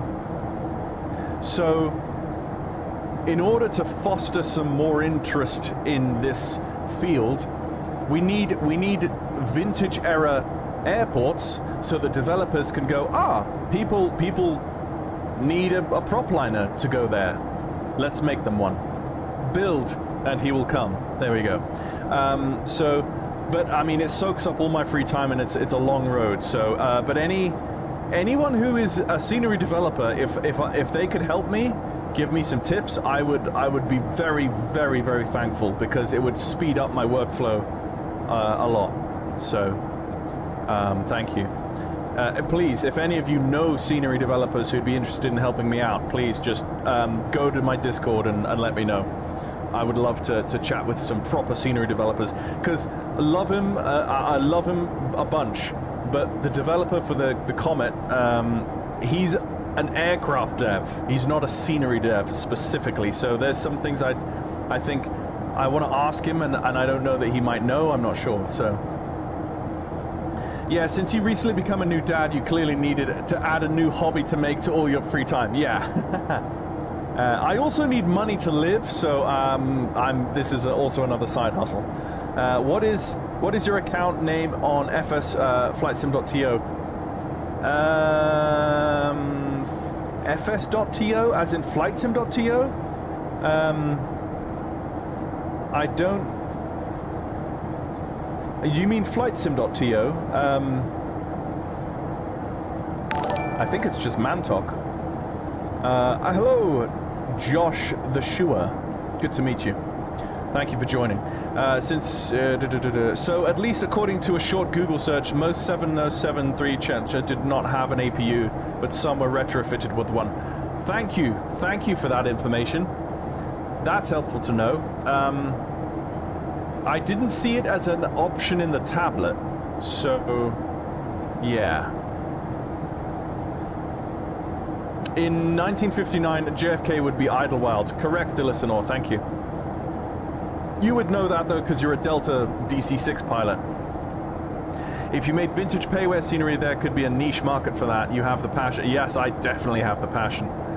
It genuinely drives me. Prop liners maybe, definitely, maybe, but definitely early jets. Comet, Trident, VC-10, Caravel. Yeah, yeah. I'm thinking about my sceneries being that bridge between early jets and late props, because obviously the early jets came along, but a lot of the prop liners had an overlap. So I'm really developing sceneries that hit that overlap between the two. I'd love to see a proper DC-7 in the sim. Yeah, 100%. The engines on the DC-7 though, the turbo compound, goodness me, incredible. A vintage DCA would be DC-7 would be nice for sure. I would pay for vintage scenery if there was a way to do quick swap. I would love a vintage Chicago Midway. Yes, I'm thinking of Chicago Midway as well. There's so many though, isn't there?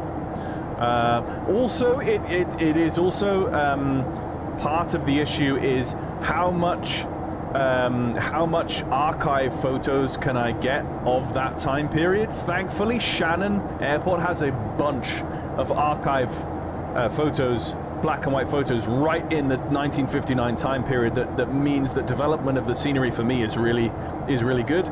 But some airports would be really hard. The research, the history research for the project is a lot of the fun of the development as well. My dream is a sim where you set the date and scenery. Smoking Spitfire, our minds are one. I would love a history slider, but that's never going to happen, you know. Yeah, I wish this people would have like a vintage traffic package, but listen, or thank you, 10. Thank you very much. After YouTube takes its slice, I'll enjoy that. Thank you. I can imagine that MSFS does not have proper simulation of external air supply systems for startups, so I think that an APU is chosen. Yeah, that's a good point. That's a good point. DCA, Washington National, sorry, thank you. Okay. O'Hare in 1959 was surrounded by apple tree groves. Yes, it was. I learned this the other day. It's so cool, isn't it? There were orchards all over the place. What about London Croydon Airport? Yes, Croydon, London, definitely. Also, another one in London was, what was it called? I use it for my my BEA DC-3 ops, and it's Northolt, London Northolt. That's it. It was an old World War II aerodrome in the centre in London that BEA used to fly its DC-3s in and out of London, and then of course they transitioned to Heathrow once that opened. First time here. Hey, big question for you. How's the sound set and general flight model systems depth on this now? Hopefully much improved from the 2020 version. Of everything I've seen, significantly improved from the airplane heaven crap that we were given. In terms of the sound, just scrub back and forwards through the YouTube video and listen to the takeoff roll, listen to the climb out, that sort of thing, and be your own judge of that. I think it sounds decent for the price. The flight model, though, I haven't really tested too much because I've been on autopilot, but once we come down into LA, I will pull off the autopilot and I'll give it a feel. So we'll see how that goes. I live right next to Biggin Hill. Northolt is now a private jet terminal and RAF base. Yeah, that's correct. Miltig did a nice Tempelhof recently. I saw that, the 1970s Tempelhof. I did look at that and go, ooh.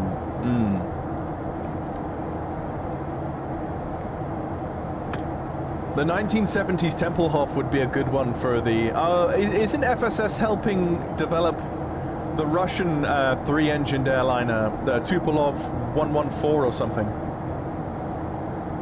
Yeah. What's the German one? It was just mentioned. Noah DPK just mentioned it. Yeah. Perfect. Much appreciated. Thank you. Well,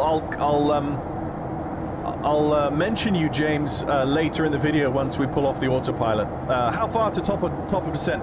That's a very good question. I would say another 50, 60 miles to top of descent.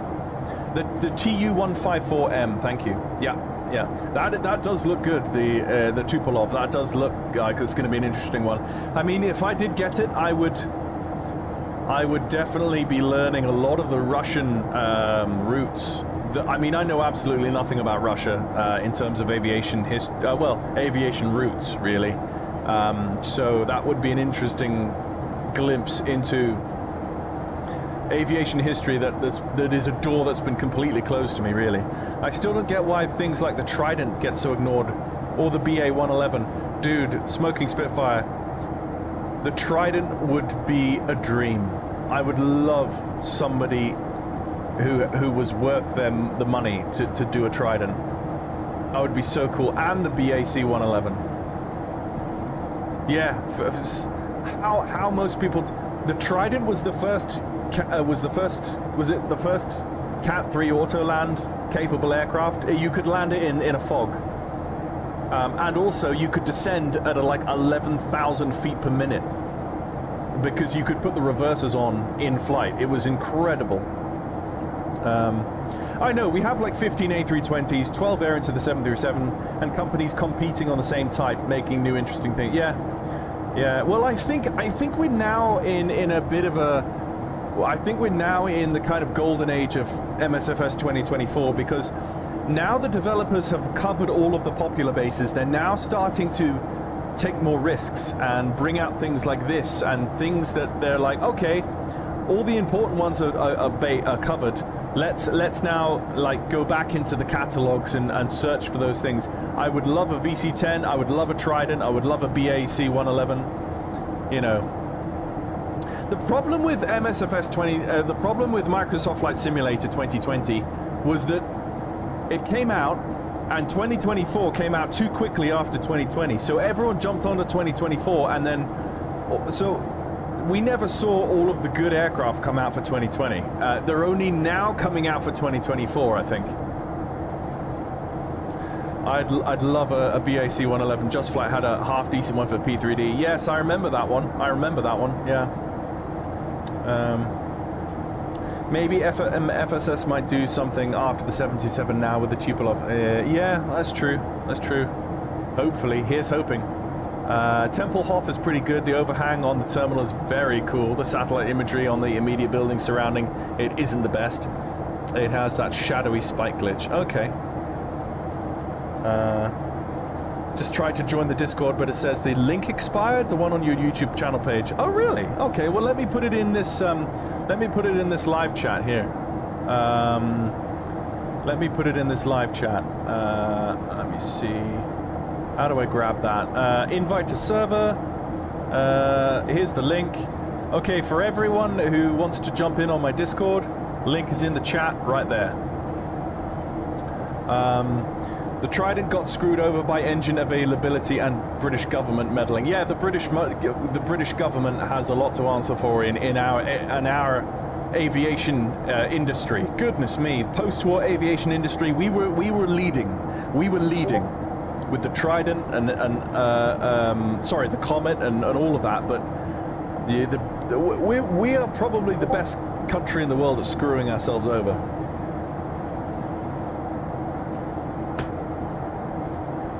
The VC-10 as well. The VC-10 was miles better than the 707. It should have dominated so hard, but the British government, yeah. I mean, all of the Africa routes that BOAC flew, they wanted to use the VC-10 because it was perfect for the hot and high ops. The 707 barely made it off the ground in Nairobi.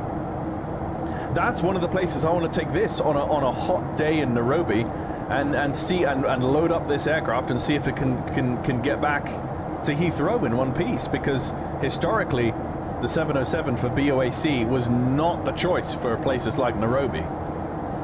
How do you adjust the trim on takeoff? I'm stuck at 1.4. She's not lifting. Oh, Oh, island cactus. I just hit the, there's a button in here somewhere. Data cards. Set trim. Press the set trim button, and then it automatically set the trim for me, and then I took off without any problem. Try that.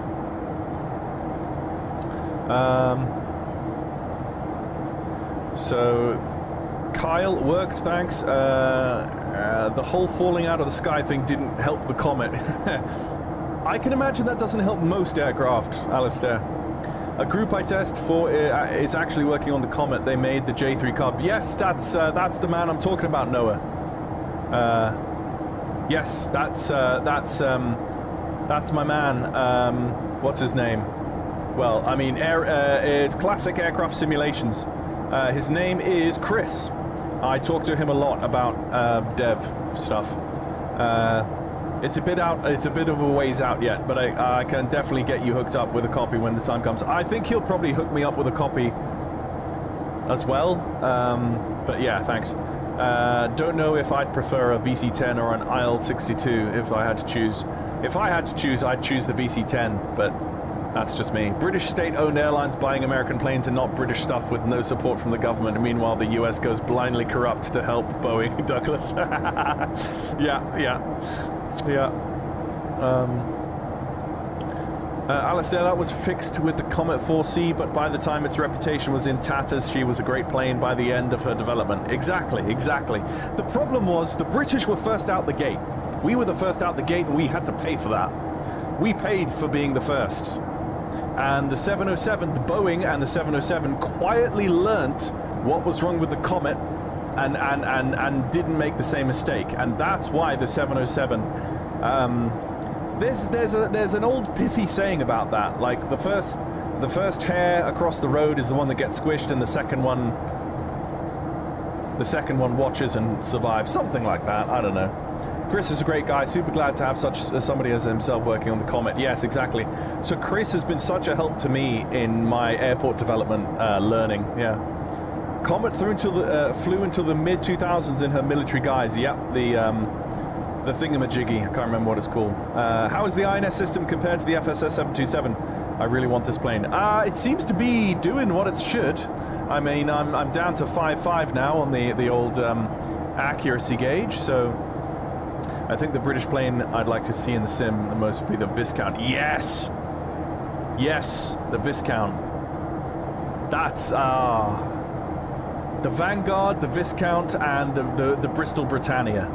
Nimrod, thank you.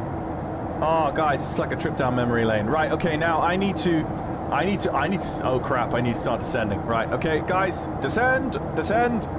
Right, let's go to flight engineer, descent prep. Thank you. Descent preparation checklist. Air compressors. Started. Fuel crossfeed selectors. Is closed. Center fuel boost pumps. Off. Descent preparation checklist. Okay, completed. Let's nose the aircraft over. I believe that's all I need to do. Nope, apparently not. Take off the altitude. And can I...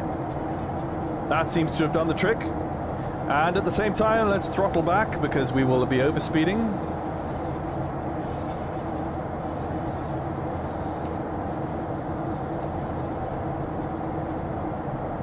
(2,000 feet per minute descent).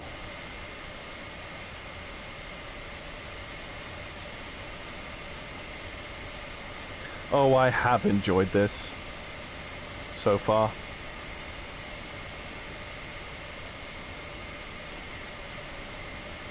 I do like also the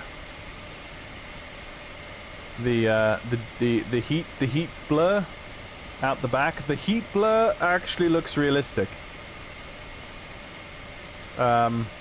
It's not that really slow waving heat blur that's default to the sim. I don't like that stuff. Actually, we don't probably need to be descending at 2,000 feet per minute. Let's just come up slightly.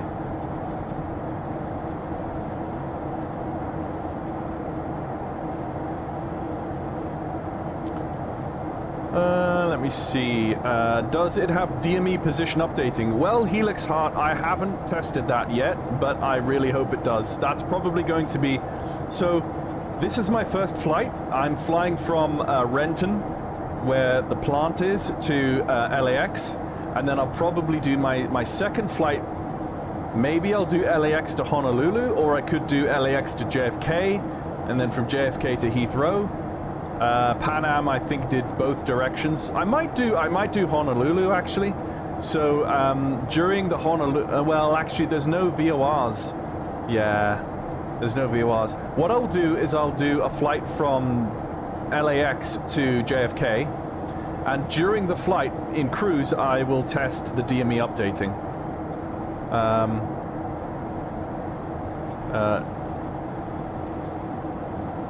Isn't it pronounced like Viscount? Oh, the Viscount. Sorry, did I say Viscount? Yeah, it is the Viscount. It's been a long day. Also, the Airspeed Ambassador. Ooh.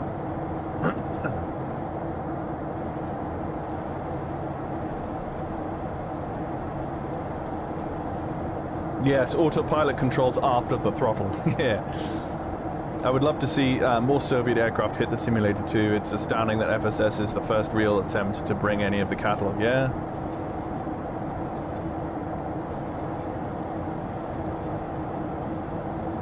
I recently saw a video of a cine film of my cousin leaving Prestwick to emigrate to the US back in 1964. The plane, VC-10.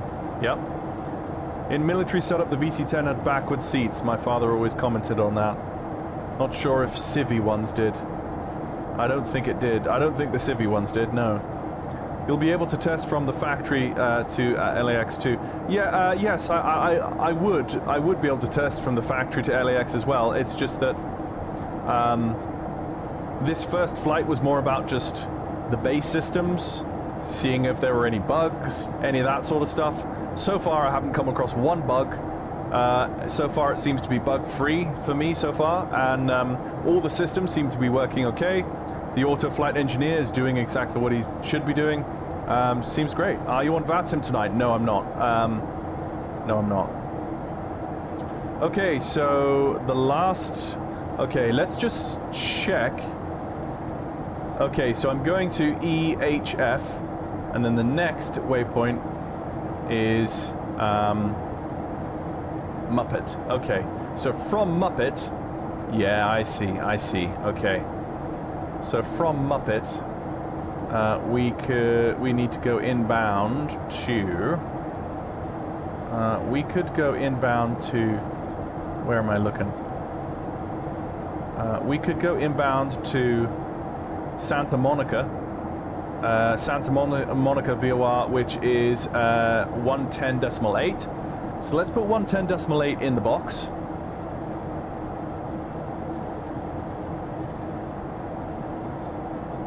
Like so. And we should even... No, we're not picking that up yet. Let's not work off of that either. So once we pick up Santa Monica, once we pass Muppet, which is our last... Or Muppet. Once we pass Muppet, or get to Muppet, we'll then go tune direct the Santa Monica. I, again, descending... I chose to descend, and I probably shouldn't have been descending that soon. So let's just maybe come up to 1,000 feet per minute on the descent. There you go, that's better.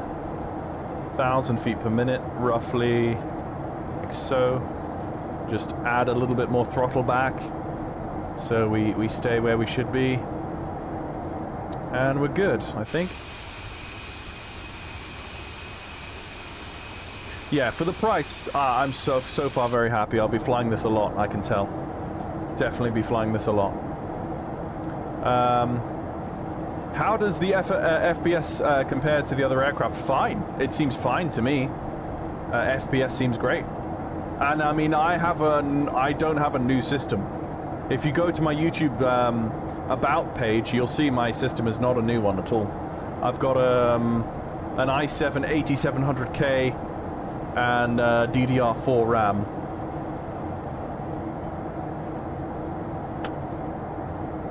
I would say this compares to anything that's as equally optimized, like the PMDG DC-6, the Phoenix, which for me is very well optimized. I don't know why. It's just like one of the most complex aircraft in the sim, and also flies one of the smoothest. I'd say Sud Caravel, though, underloved and beautiful plane, even if it is French. Isn't there a Sud Caravel coming for? Isn't that coming from a Sobo? Isn't that one of the one of the higher fidelity line or something? Didn't I hear something about a Caravel in the works from somewhere? Oh, the Caravel would be nice. I recall AAH developing one seemingly as a famous flyer before they got dropped. I have no clue. I mean, I remember Airplane Heaven being, I have to say, I'm sorry, assholes. Back in the P3D days, I remember asking them about the DC-3 when it came out for P3D. And they got really shirty with me about it, because I was asking them, like, why aren't the engines starting? Like, you've got this super custom complex engine starting code that you've put in, and it just doesn't work. Like, and they were like, no, but because it's so realistic, you have to start the engines in this incredibly specific way. Make sure you press this, and then 2.5 seconds later, press that, press and hold that with your right mouse. But like, it was very, very specific, and I'm like, guys, I can't start the engines. What is this? And they got shirty with me real quick for simply just being a user who just wanted to know how to start the engines. And from then on, I saw they were always very shirty and underprovided. They would always provide you a product and say, oh yes, there's an update coming soon, and then they would never provide an update, and it would remain half broken and unflyable. Kind of a try at the 737, which I think does remind me more of this. Yeah, maybe it did influence the development of the A320 bit. Maybe a lot of the lessons learned on the Mercury went into the 300. Or the 300 also, thank you for that. I mean, it does feel a bit familiar to Airbus designs, being visiting the one in Sinzheim. They can't take criticisms whatsoever. I don't like bad-mouthing developers, but they do the same to their customers, so I can't complain about anybody else doing it. Yeah. When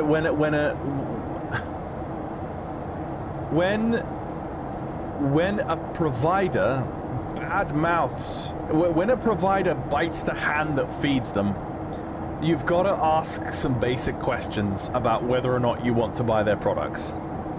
Because you know, the second you buy their product and have an issue with it, you'll get your hand bitten off, and you'll get argued off the platform for not thinking their product is good enough, you know.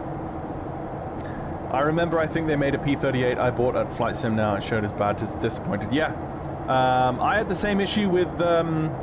Well, no, I didn't have the issue, but when they released the Lancaster, Ian Fisher over on Twitch right now, you'll tell me you got the Lancaster when they released that, and I remember them saying, oh, we will update it. The last time was maybe what, 4-6 months ago. I asked you, Ian, whether or not Airplane Heaven had brought out a comprehensive bug fix and update for the Lancaster. Answer: probably not, sadly. But there we go. Anyway, enough of that. We are getting close to our last waypoint.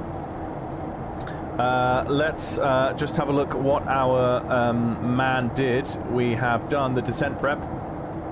Okay, so we've got descent prep, we've got descent approach, before landing, after land, shutdown, secure. So that's actually broken into a really nice a nice way there, because sometimes developers who give you an auto flight engineer give you like descent prep and then like landing prep, and it's like there's a few more steps in there that would be helpful to have. So let me just think here. I'll have a look at the terrain. Yeah, okay, we're okay terrain wise right now. We'll be fine. They did indeed. Oh, did they? Not touched it since. Okay. If there ever was a proper Caravel, I hope you can tip it over on the wing if refueled wrong and no payload is on board. My dad worked as ground crew back in the day and he witnessed that. Wow. Wait, if there ever... Right, let me read that again. If there ever is a proper caravel, I hope you can tip it over on the wing if refueled wrong. Oh, I see. If it's unbalanced. Wow. I remember them going into Avangel's comments, and if they recall correctly, they called her a liar. Well, there you go. You see, nobody, yeah, yeah. I mean, Avangel of all people is someone who cares about what, you know, cares about getting it right. Like every single one of her videos, she's passionate, she's honest, she's straight speaking, and if she's ever said anything incorrect, she'll be the first one to say, "I'm sorry that I made a mistake. That's not what I said. It's something else." Like, yeah, she's extremely fair. Yeah, that's not on. I mean, I hope at this point most people in the it's kind of like Captain Sim. It's kind of like Captain Sim. It's like most people by now should know not to buy Airplane Heaven or Captain Sim. Anyway, I need to stop talking and I need to start thinking about approach here and not getting distracted. So I'm sorry for those of you in the chat. I'm going to probably not be reading comments as frequently from now on. So let's just get ourselves mentally, emotionally, and religiously ready for the landing of the 707. Oh, I love that those jet exhaust. Yeah, okay. So, coming down through 17,000 feet, we came down through 18,000, so we didn't need to go to local barometric pressure, which is 1014, or 2996. We're now descending. Let's just click that a little bit more. Okay, so let's match up our heading hold. How many more miles have we got to go? Distance 11 nautical miles. Oh, let's go heading hold. Sorry, heading hold. Let's not go back to the first one. Oh, why did we go over there all of a sudden? Right, heading hold. It should work now. Come on. No. We should go to heading hold. I'm on heading hold.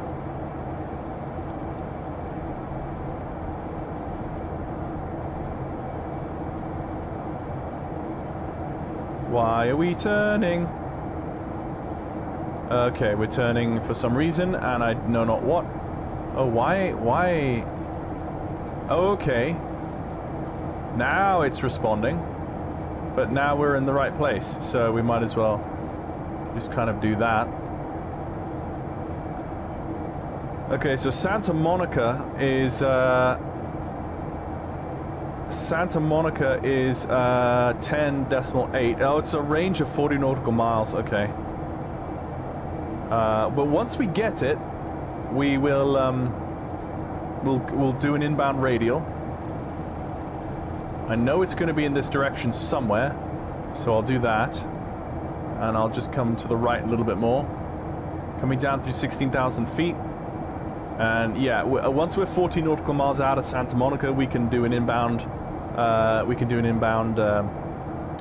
radial to prove that that works.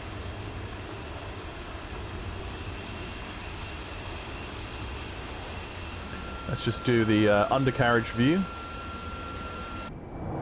And how are we all doing?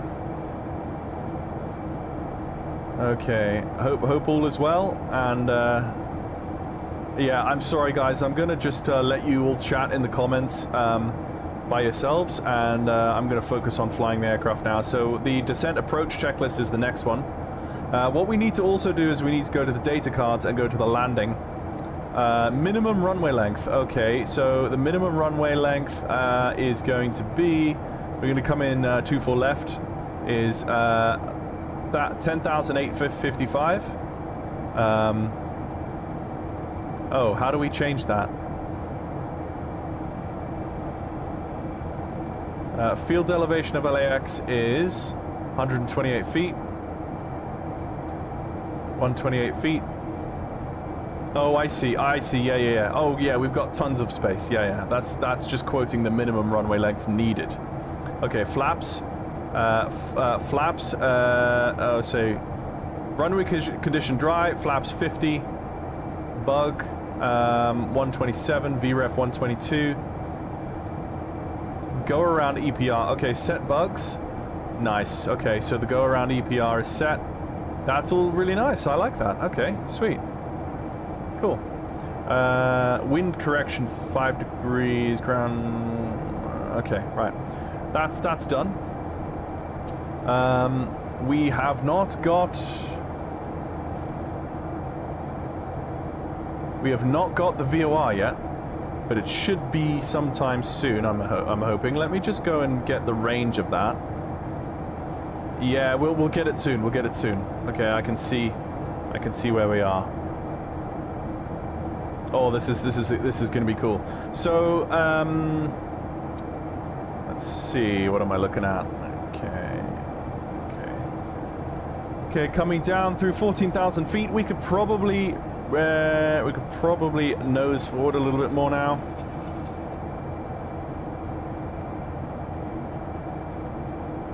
And we're at almost 300 knots, so we know that we've got to slow down to 250 under 10,000, as you remember.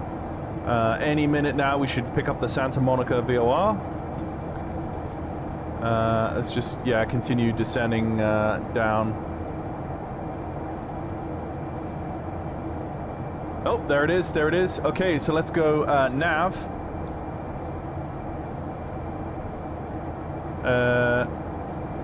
Yep, so going nav, and we are selected at lock VOR, so we should be...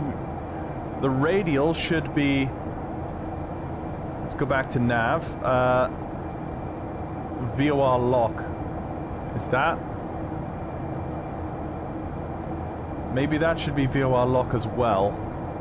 Yeah, there you go. There you go. We should be actually on VOR lock.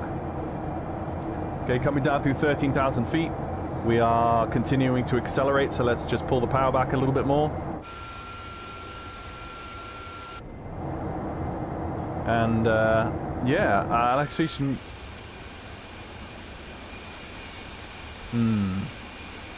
Beautiful.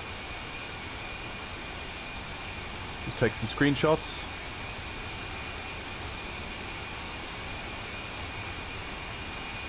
That's like one of my favorite views right there. Oh, what an aircraft. What an aircraft. Okay, so yeah, we're fiddling around a little bit on the radial, but we'll get that smoothed out soon. So once we hit Santa Monica, we can then turn, let me see, distance from, we can then turn 070 outbound from Santa Monica, and that'll put us on like a downwind, a right downwind for the runway. Okay, coming down through 11,000, let's go thrust down to idle. Oh. Yeah, that's because I don't have the gear out. In readiness for hitting 10,000, let's get the seatbelts on. Let's get landing lights on. Like so. All on. Nav lights. They should have been on all along. Not sure why they were turned on. Ah, maybe there was a checklist that turned them off. Got the lights all on. Beautiful. What an aircraft. I'm so happy this has been released. I'm just waiting so long. So shall we pray for a good touchdown? Yes, please. Yes, please. LAX, this is the ini-built LAX, so it's not always the most performant on my machine. So if we get smooth frame rates coming into LAX while we're also live streaming, then that should tell you that the 707 performance, at least on my, or, you know, for an older machine like mine, is definitely good. So we are 20... Oh, okay, actually that's not the... There's no decimal there, so that is 20 nautical miles. Is that... because we're definitely not 2 miles away from the VOR. So we've got to be, that's got to be 21 nautical miles away from the VOR. Okay, coming down through 9,000 feet. So let's hit the B key again, just to update that local barometric pressure. We would normally do that, of course, with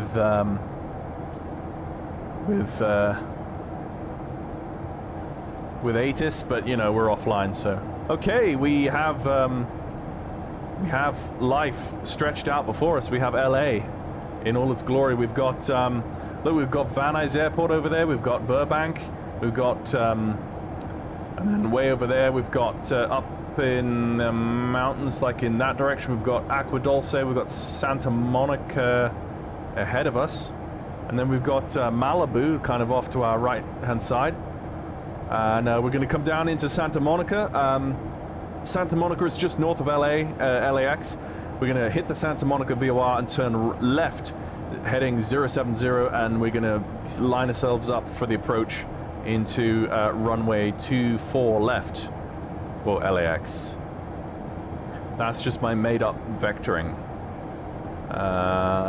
So, hi, I'm from Brazil and I'm watching your video. Are all the systems modeled? Most, if not all of them, yeah.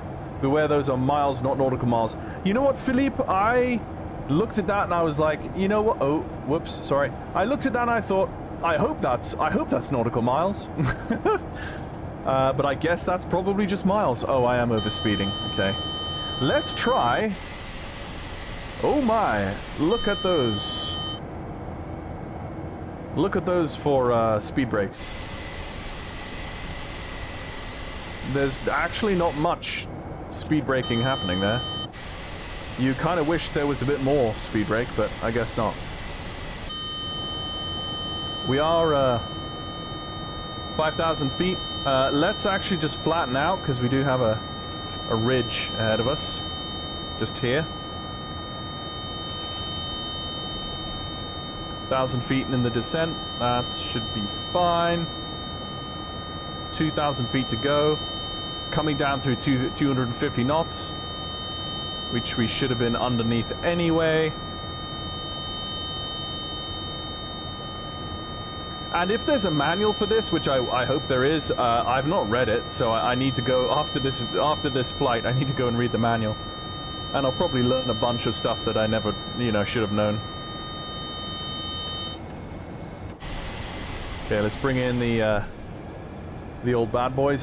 Is there like a... No, I think the speed brake is going to be a manual speed brake deploy on touchdown, it looks like. Because it doesn't look like there's an auto speed brake. The 727 didn't have an auto speed brake until the... Oh no, sorry. Yeah, the 727-100 does not have an auto speed brake, which I think is the original variant. And then the 727-200 does have an auto speed brake. So it makes sense that the, so 4 miles to go. It makes sense that the 707 variants never would have had an auto speed brake, so... Yeah, manual speed brake, manual brakes, engage, reverse thrust. Okay guys, I'm sorry I'm going to go quiet, yeah, on the chat there now. What I'm also going to do is, I'm going to bring in record on the flight control replay, and just get rid of that for the moment. Okay, so... What we also need to do, let's go heading mode like so, and hopefully that's done the job. There's LAX right there. Santa Monica is very close as well. We're like right on top. There it is. There's Santa Monica. Let's start the turn. We're looking for 070, which is right there. And let's go outbound 070 as well for the VOR leg. That'd be fine. 070 set. And yeah, let's start thinking about my descent approach. Approach checklist. Pressurization mode selected. Set to landing. Pneumatics. Okay, coming up to 3,000 feet. Hopefully we get auto hold. Let's see if it engages and flattens out for us. We are going quite fast. Approach checklist completed.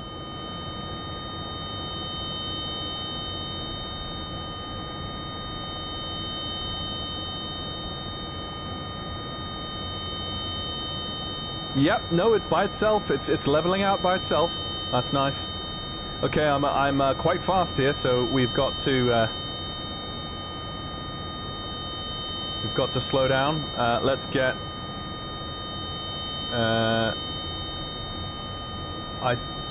I don't, to my mind, have my flap retraction speeds. I don't see them anywhere in the cockpit. Yeah, that's the gear warning going off. So let's just get flaps 14 set.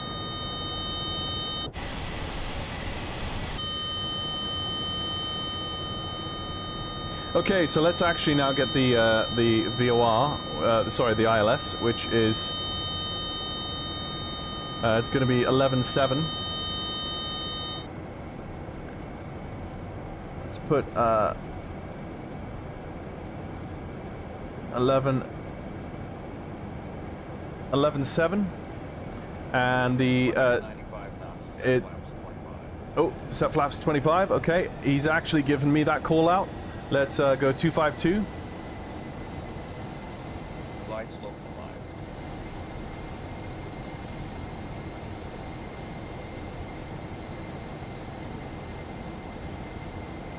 I'm really enjoying this. This is really it's smooth, it's intuitive, it's performant. Like the performance is great. There's downtown LA. Whoa, look at that. My great-grandfather had a clothing shop on the Boulevard and Vine. Vine and Boulevard, or Boulevard and Vine, I think, back in the pre-war days.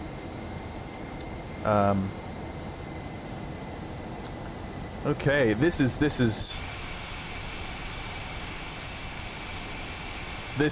it, guys. This is the bee's knees.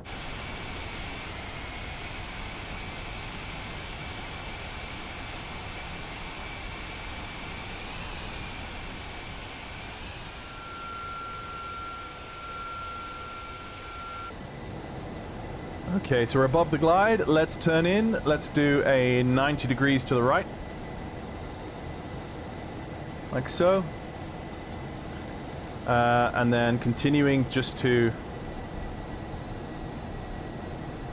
Let's do the before landing checklist. Before landing checklist. Spoiler and rudder test cards. Closed. Engine start switches. Set to flight start. Passenger signs. On. Air compressor 3. Off. Altimeter. Set. Before landing checklist. This auto flight engineer is absolutely the dog's bollocks. This guy, this is really good. This is so helpful for people who want to learn this aircraft. It's so helpful. This is great. I love it. Okay, I need to slow down even more. Okay, let's see if I can hold 160.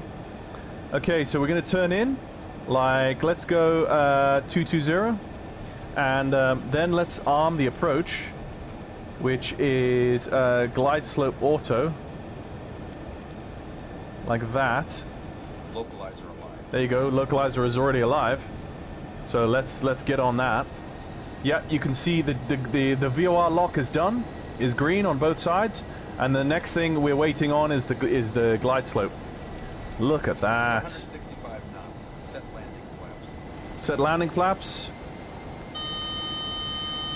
We should probably go gear down as well.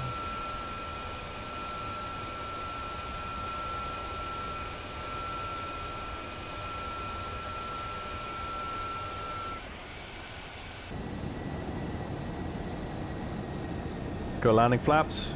Now let's get down to our approach speed. Let's get the taxi light on. It is on. And then let's go. No, we've done the before landing. So look, guys, this is textbook. This is textbook, and this is my first time. I'm so happy. Why? Ah.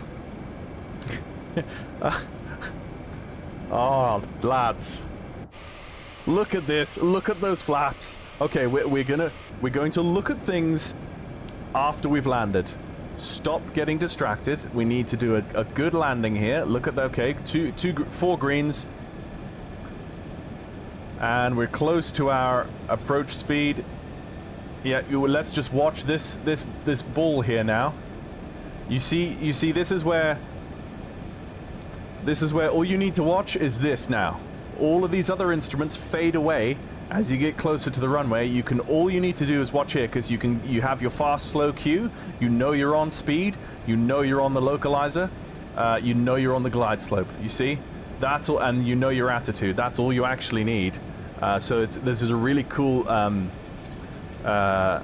instrument to use. The 727 obviously has it as well, but you can just, yeah, and we've still got the autopilot on, doing the approach for us, and we're manually adjusting the throttle. We've got the flaps down.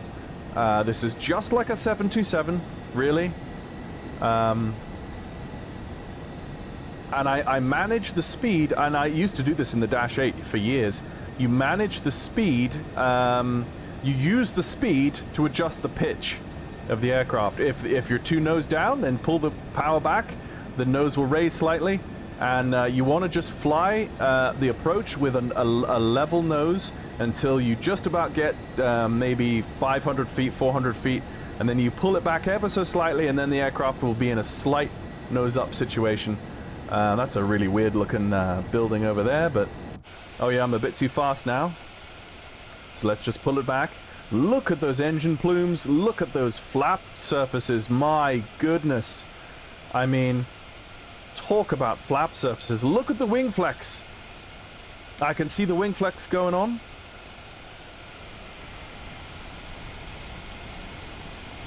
Oh, I have arrived. I have arrived at my favorite airplane.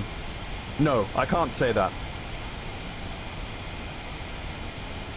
The Stratocruiser didn't hear that. Ian, you or the Stratocruiser did not hear that comment. Okay, guys. I'm gonna shut up now. Right, let's... Everything is good. Everything is good. I've got... gear is down. 3 greens. Flaps. Set. All that remains is just to... Right, let's pull the autopilot. James, you were asking about the... She feels heavy. I like it. She feels heavy. Let's see. James, you were asking about the flight dynamics? She feels heavy. Oh yes. I mean, look at this. I might pull my camera back slightly so you can see my yoke a bit more. But yeah, she feels heavy. I like it. Oh my goodness. Okay, I need to pull the speed a bit more. 500 feet per minute. Okay, I can feel a left-hand crosswind, and it's dying on me, so let's skid the nose back in. We're a little bit below the glide, but that's okay. And I've got to remember I've got to deploy brakes and spoilers and reverse thrust all manually. 50, 30, 20, 10. Thrust idle. Spoilers up. Reversers. Reverses.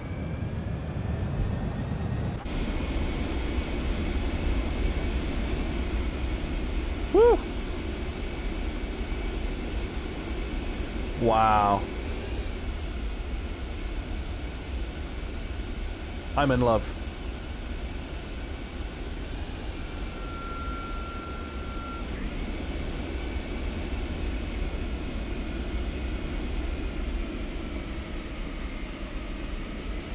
I'm trying to stow the reversers, but they're not. There they are. Okay. That was a little bit glitch. This is a little bit dodgy. Maybe I wasn't pressing the button properly, but let's get off the active, and let's go after landing checklist. After landing checklist. Landing lights. Yeah, he's gonna do everything. I mean, this is... People talk about not being able to fly the SIVA INS version on VATSIM. Why not? Why not? I mean, you've got an auto flight engineer doing everything for you, and you're just focusing on VATSIM and flying properly. So this is great. Flaps. Up and no lights. Okay, I need to go... I don't know LAX very well, so I'm just gonna go towards the main terminal and...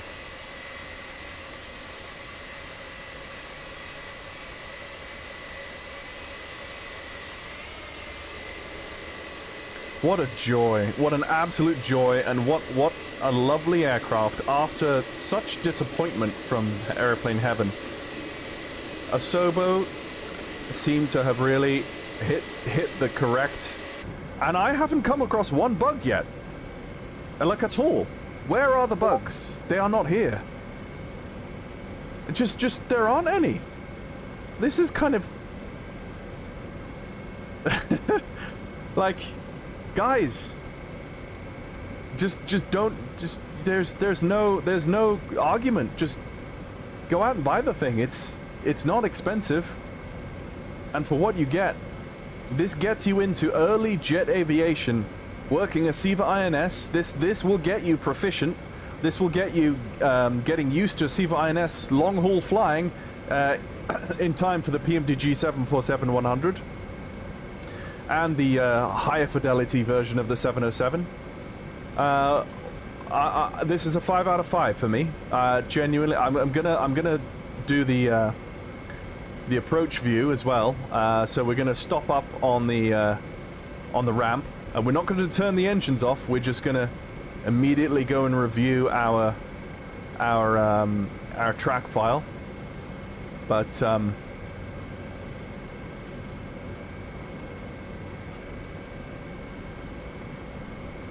I don't really know where to park, but all I need is a BOAC livery for this, and I'm golden. I'm good to go.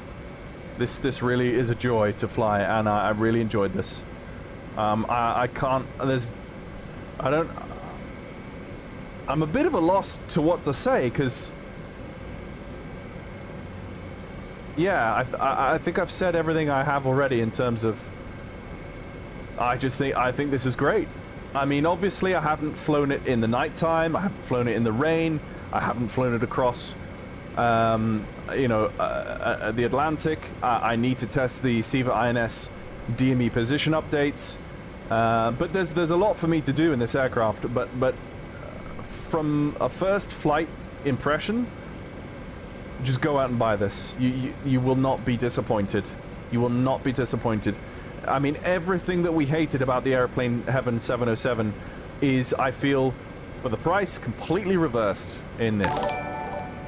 Completely reversed. Was that... thank you for the subscribe. You know what, guys? I don't really know where I'm going. These don't look like big stands, so I'm just going to plonk it somewhere. And...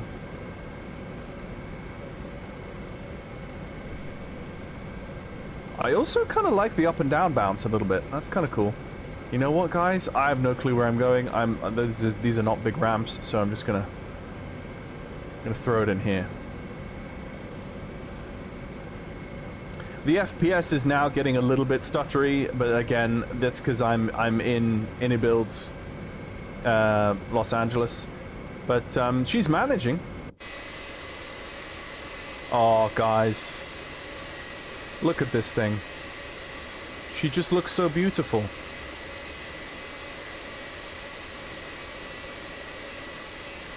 Okay, I'm just going to plonk it there, get the park brake on, and that's it. So let me just pause track IR for the moment.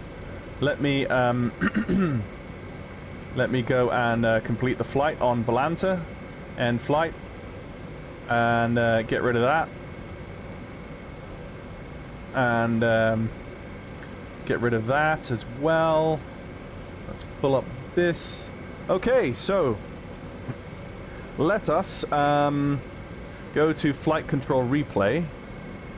Now, I think what I do is I stop recording, and then I hit play. Speed check. 1,000. There you go.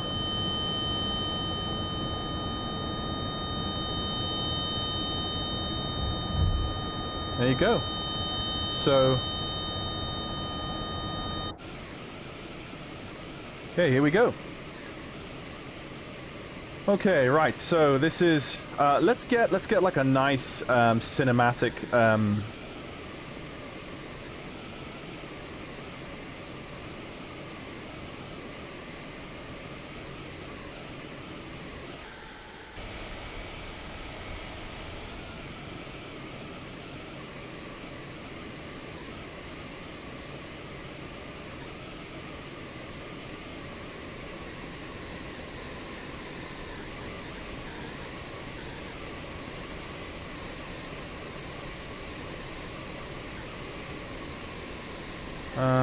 I can't remember exactly where I'm going. Preferences? Could be preferences. Yes, here we go. I want to go on the snail. Or that one. Okay. So we're just going to do some nice pans. How do you get it to follow a flight plan or fly a heading? The autopilot has settings. So you've got heading hold, you've got VOR radial hold, you've got approach mode, you've got and then you've got the nav mode, which tracks the SIVA INS. And then I imagine if you had a GPS, you would also have some sort of, you would also have that, the auxiliary nav mode, or the yeah, the nav mode would follow the GPS track. So, so can you capture a localizer? Yes, yes, I just did. You'll see it happen here on the replay. But I'm just doing a kind of right downwind. There's the flaps coming out. There's the flaps coming down. Oh, what a beauty. So we'll follow it all the way down to touchdown.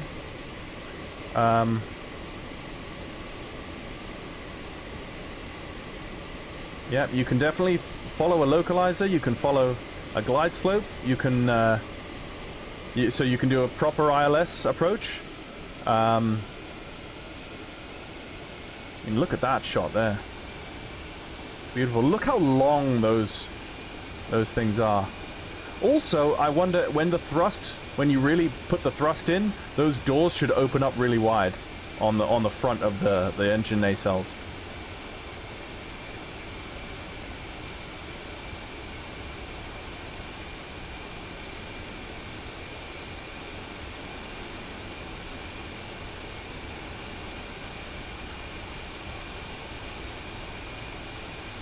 So any minute now, you should probably see the aircraft level out at 3,000, and then we'll do a right-hand turn.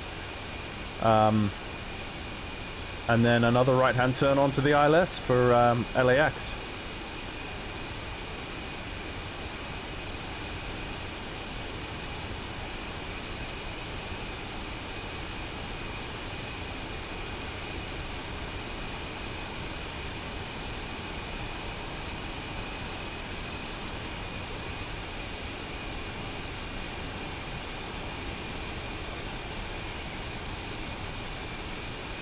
Beautiful aircraft. I've waited so long for a good 707 in the sim. It looks like a... There's something about that long and thin and elegant nose and the fuselage of the 707 that just looks really beautiful. Let's just move the camera up slightly as well. Apparently your controls are working to have it so you can do shared cockpit on it. This aircraft. This specific aircraft. Oh, that's even better. That's even better, and that's such good news. Where did you hear that? Is that recent news? The engine cowl inlet doors are animated. Yeah, they are. Yeah. Really nice. Yeah, new 707. So they'll be the most open right during takeoff roll, and even at full thrust, slowly closing until, yeah. And now a DC-8 to go with it. Well, the same guy that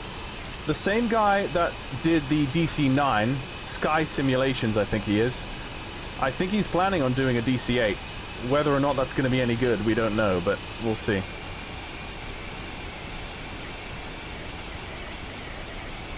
I mean, that's a screenshot right there. My recording is a bit glitchy. You see, I don't like it when my recording does this. It's a bit sad. I'd love to have a something that can record non-glitches, you know. So this is my right-hand turn, and I'll bring the camera all the way back around again so that we can see. Or maybe not. I don't know.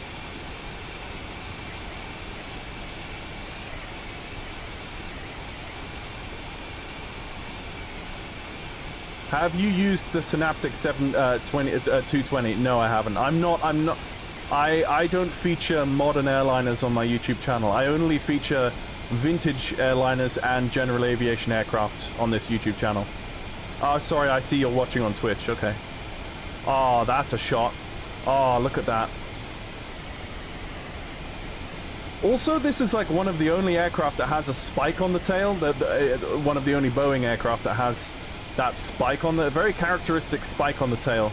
Ian, I don't know if you remember, but we were in Shannon. When we both went to Shannon, there was a tail stuck in the ground outside Shannon Airport. The tail of an aircraft. And I said, I looked at it and I said, that's a 707 tail. And I think I said that because I saw that spike on it. Okay, gear are going to come down any minute now, so we'll watch for that. There we go, there's the gear. And let's get that screenshot. That's the screenshot. There's the money. And now she starts coming down the ILS. The glide slope is engaged. So do you like using 727? Yes, very much. I fly the FSS 727 as well.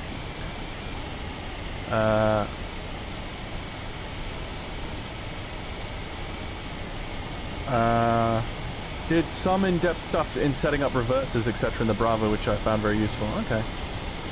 What a profile. Look at the lines of that. Oh, that's like a screensaver and a half. I'm just going to take more screenshots.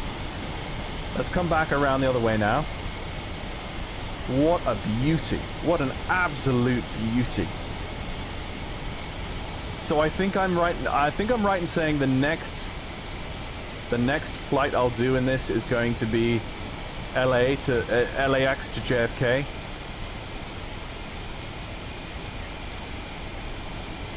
Oh. Okay, I'm gonna just move out slightly. Come in and get a beautiful profile shot for... Look at that.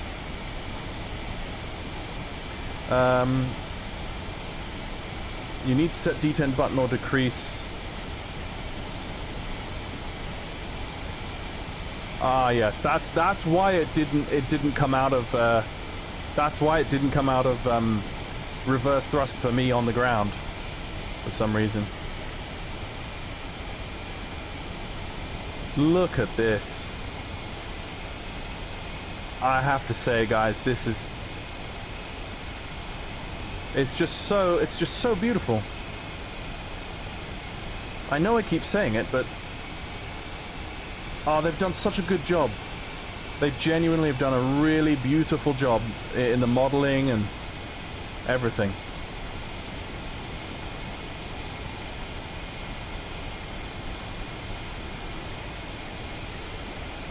There's another shot with...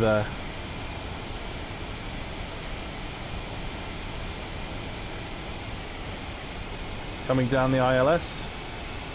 Let's just move the camera up slightly while I continue here. Just wish it was 2020. Yeah, I want a nice Olympic livery. Yes, true, Scott. Yes, the Olympic livery would also look beautiful. Yes, Valzaterio, it's a new plane. It's the Unibuild's Boeing 707, and the working title I've done the avionics, released as a Famous Flyer update to the original Famous Flyer that Aeroplane Heaven did that was crap that no one liked or ever flew. So you can get this on the 2024 marketplace right now. It's just released today. Okay, coming down now further into the late stage of the approach. Ah, sorry, working title have done the avionics and all the systems. So it's not just the SIVA INS that they've done, they have also done all the systems, Matt says. What a beauty. And like I said, you probably see the wind shear, not the wind shear, the whoa, look at that. That was me testing the weight of it.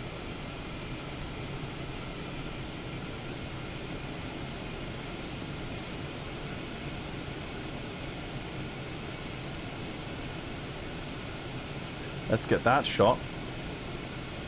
Look at the flaperons and ailerons moving with my control inputs. That's beautiful, guys. This is just... I don't think I've had a live stream ever where I've enjoyed it more than this.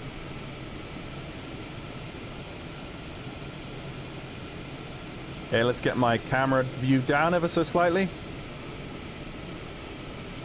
And there's the runway.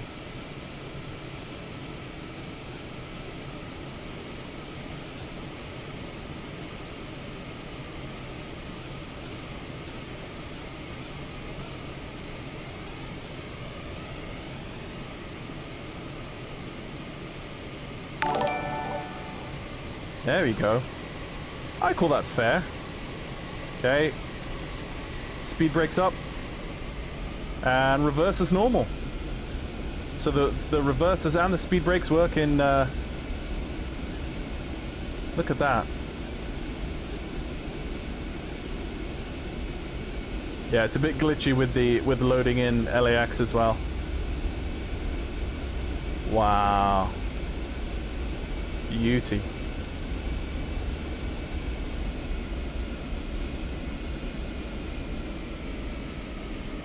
And this is where I realized the reverses weren't coming in. And there they go.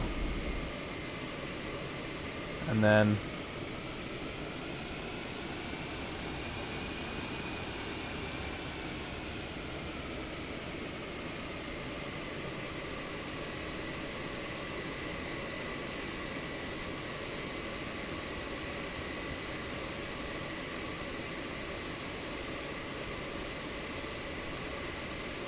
I couldn't be more happy with this, guys. I think my final 2 cents on this is my vintage airliner has finally arrived, or one of them, because we've got the PMDG 747-100 and the Just Flight A300B4, and a better payware 707 than this, even. You know, I mean, I say this even, but an even better 707 payware on the horizon. So all I need is a BOAC livery, and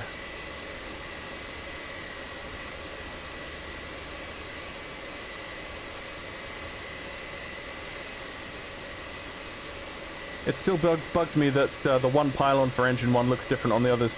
Yeah, it's meant to be that way. It's meant to be like that. It kind of looks weird, but there is a reason for that. I think it's to do with the fact that the aircraft only had 3 generators, and the one engine that doesn't have a generator is that one there, and that's why the rest of them look different.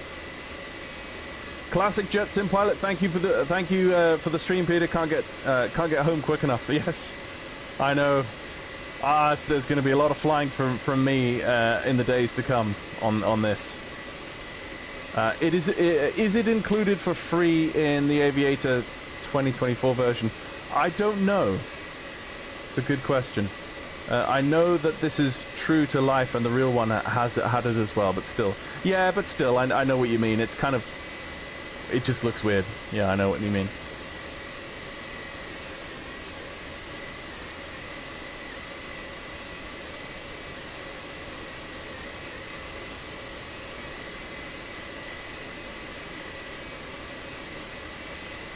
Oh, okay. Well, there you go. You've got it for free already. Congratulations. I essentially got this update for free because I had bought the Airplane Heaven 707 when it first came out, and I did a live stream of it, and it was just horrendous. I mean, when you turn the aircraft, the nose wheel didn't even turn when you turn the aircraft. It was just ridiculous. But I'm going to get a lot of flying out of this, I can tell you that much.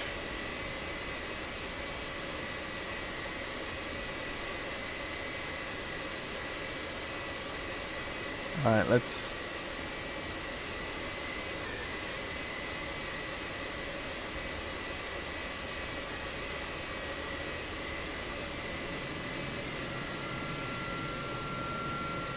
Yeah, all this stutteriness is LAX loading in. It's not really the aircraft. The aircraft is fine as far as I'm aware.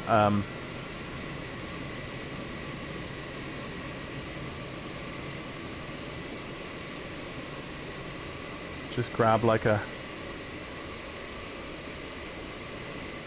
Let's just grab an overhead shot for you guys before we end the stream. There you go. You get that really emphasizes how deep the inner wing root is. You've got a lot of surface area on those inner wing roots there that you're not really appreciating when you're looking at it from the side. But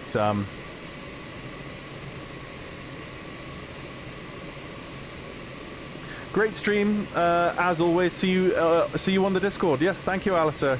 A Delta 707 would be some strange alternate reality. I do wonder how it would have been if they went with it over the DC-8. Yeah, Noah, that's a good question. Yeah, they definitely didn't do the DC. They definitely didn't do the 707. They went exclusively DC-8. I seem to remember. But yeah, definitely gonna fly this a bunch. Look at this thing, beautiful. Like I say again, it looks literally like someone took a 737 fuselage, stretched it really long, and then put 4 engines on it. That's essentially what the 707 is. So now that's done, let's go back into FCR. Before I finish the stream, guys, let's exit that. And let's go, let's do the shutdown checklist. Shutdown checklist. Air conditioning. Off. So you guys can hear that.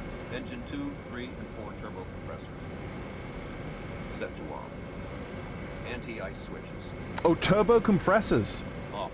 Did he say 1, 2, and 3 turbo compressors? Maybe it's the turbo... Maybe it's the 3 turbo compressors in the pylons. Off. And they don't have a 4th turbo compressor, which is why that looks different. It could be turbo compressors, not generators I should be talking about. Actually, while I'm here also, I'm just going to check this. Set to APU. Okay. So with the let's just... Taxi lights. Off. Beacon light. Set to off. Emergency exit lights. Turned off. Passenger signs. Off. Fuel boost pumps. Off. Yes. Pumps. Turned off. That does look like it is wiping the screen, but there is a little bit that it's missing. Shutdown checklist. But it does look like it's wiping. Completed.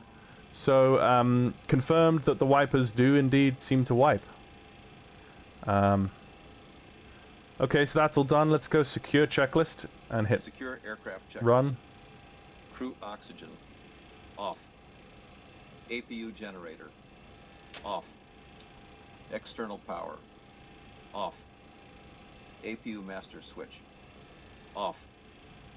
Navigation lights. Off. Flight recorder. Off. Battery switch. Set to off. Secure aircraft checklist.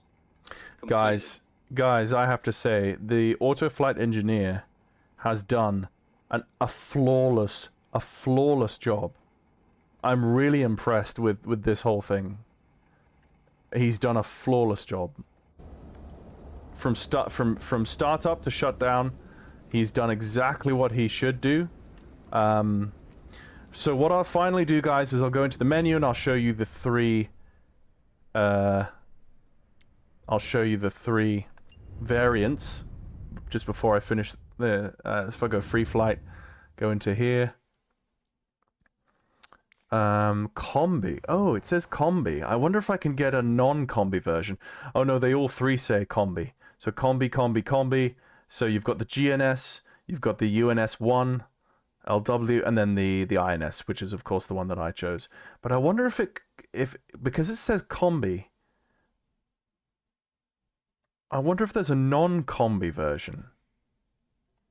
See, so the liveries are Air India, Air Alaska. Like, I don't know, I feel like Air Alaska is a bit of a random one where there are so many other more major airlines that flew the 707, like the BOAC. Like they've added Air Alaska. But I mean, that's cool. I'll definitely fly that out of Anchorage. No problem. But it's kind of like, oh, okay, interesting. There's the original Boeing livery, which of course was not on the 320 Charlie. This was on the OG 707, the prototype version that never even flew passengers. But if you want to do your barrel rolls, folks, that's the livery you do it in, okay? Korean Air, Malaysian Airline System, Pan Am, which is the one we've just flown, and Thai. Okay, interesting. And then you've got TWA, of course, the one and only. Again, that's a livery I'll be flying a lot. And then you've got the white livery. But yeah, those windows, that combi setup. I'll have to. Really looking forward to. Like I say, really looking forward to what we need to do. What we need to do, lads, is we need to get the Your Controls profile, whoever it is that's developing that. Whenever they develop the Your Controls profile for this, we need to get that, and we need a 3-person crew in this 707. 1 person captain, 1 person first officer, 1 person flight engineer. We can turn off we can not use the auto flight engineer on the tablet, and we can fly a whole flight from start to finish completely manually, all as a 3-man crew. I think that would be awesome. Anyone in the chat that sounds like you're up for that, hit me up in the Discord. I put the Discord link way back up in the chat, and let's get that sorted. Let me see. Combi, the only model variant. Okay, there's tons of chat messages that I missed, but towards the approach. But do not forget the Flying Iron Spitfire Native 2024. I prefer to fly my Warbirds in a combat flight simulator like IL-2 Great Battles rather than MSFS. So I don't generally, apart from the B-17 and the Lancaster, apart from the B-17, which I have a reason for that. My grandfather flew the B-17, so I'm going to be making documentaries on his career with that aircraft, but I have no other Warbirds in the civilian sim. Anyway. I feel the way you do about this beauty. Yeah, really nice airplane. Yeah, DC-8, we don't need that. True, but the 707 is part of the Delta Virtual. Delta owns the Pan Am routes. Okay, Alysanor, you've got something there. Combi, only the C after identifies it as the Combi. Oh, okay. Oh, I thought the C meant convertible, because they were able to convert it from packs to cargo, but Combi, it sounds makes sense as well. I do wonder if it's down to rights and usage. Yeah, I'd like. I'd be so down for multi-crawl on this, dude. True skill. Join me on Discord. We actually, do I even have on Discord like a? I think I have. I have a shared cockpit like channel on my Discord. You guys need to join that, and we can definitely do this. I'm being serious about that. Gear down, flaps 3. It is Alaska Airlines, not Air Alaska. Sorry, yes. And these old planes didn't have speed hold modes for climb and descent. There was no IAS hold. You just held pitch or climb rate and manually managed speed. Yep, that's correct. I enjoy doing that the most. I would love to see an Aerolíneas Argentinas livery for this, but yes. Again, like that would be really. I would fly down to Rio, no problem. I'd fly down to Buenos Aires and all those places. Yeah. Yeah, exactly. There's so many good.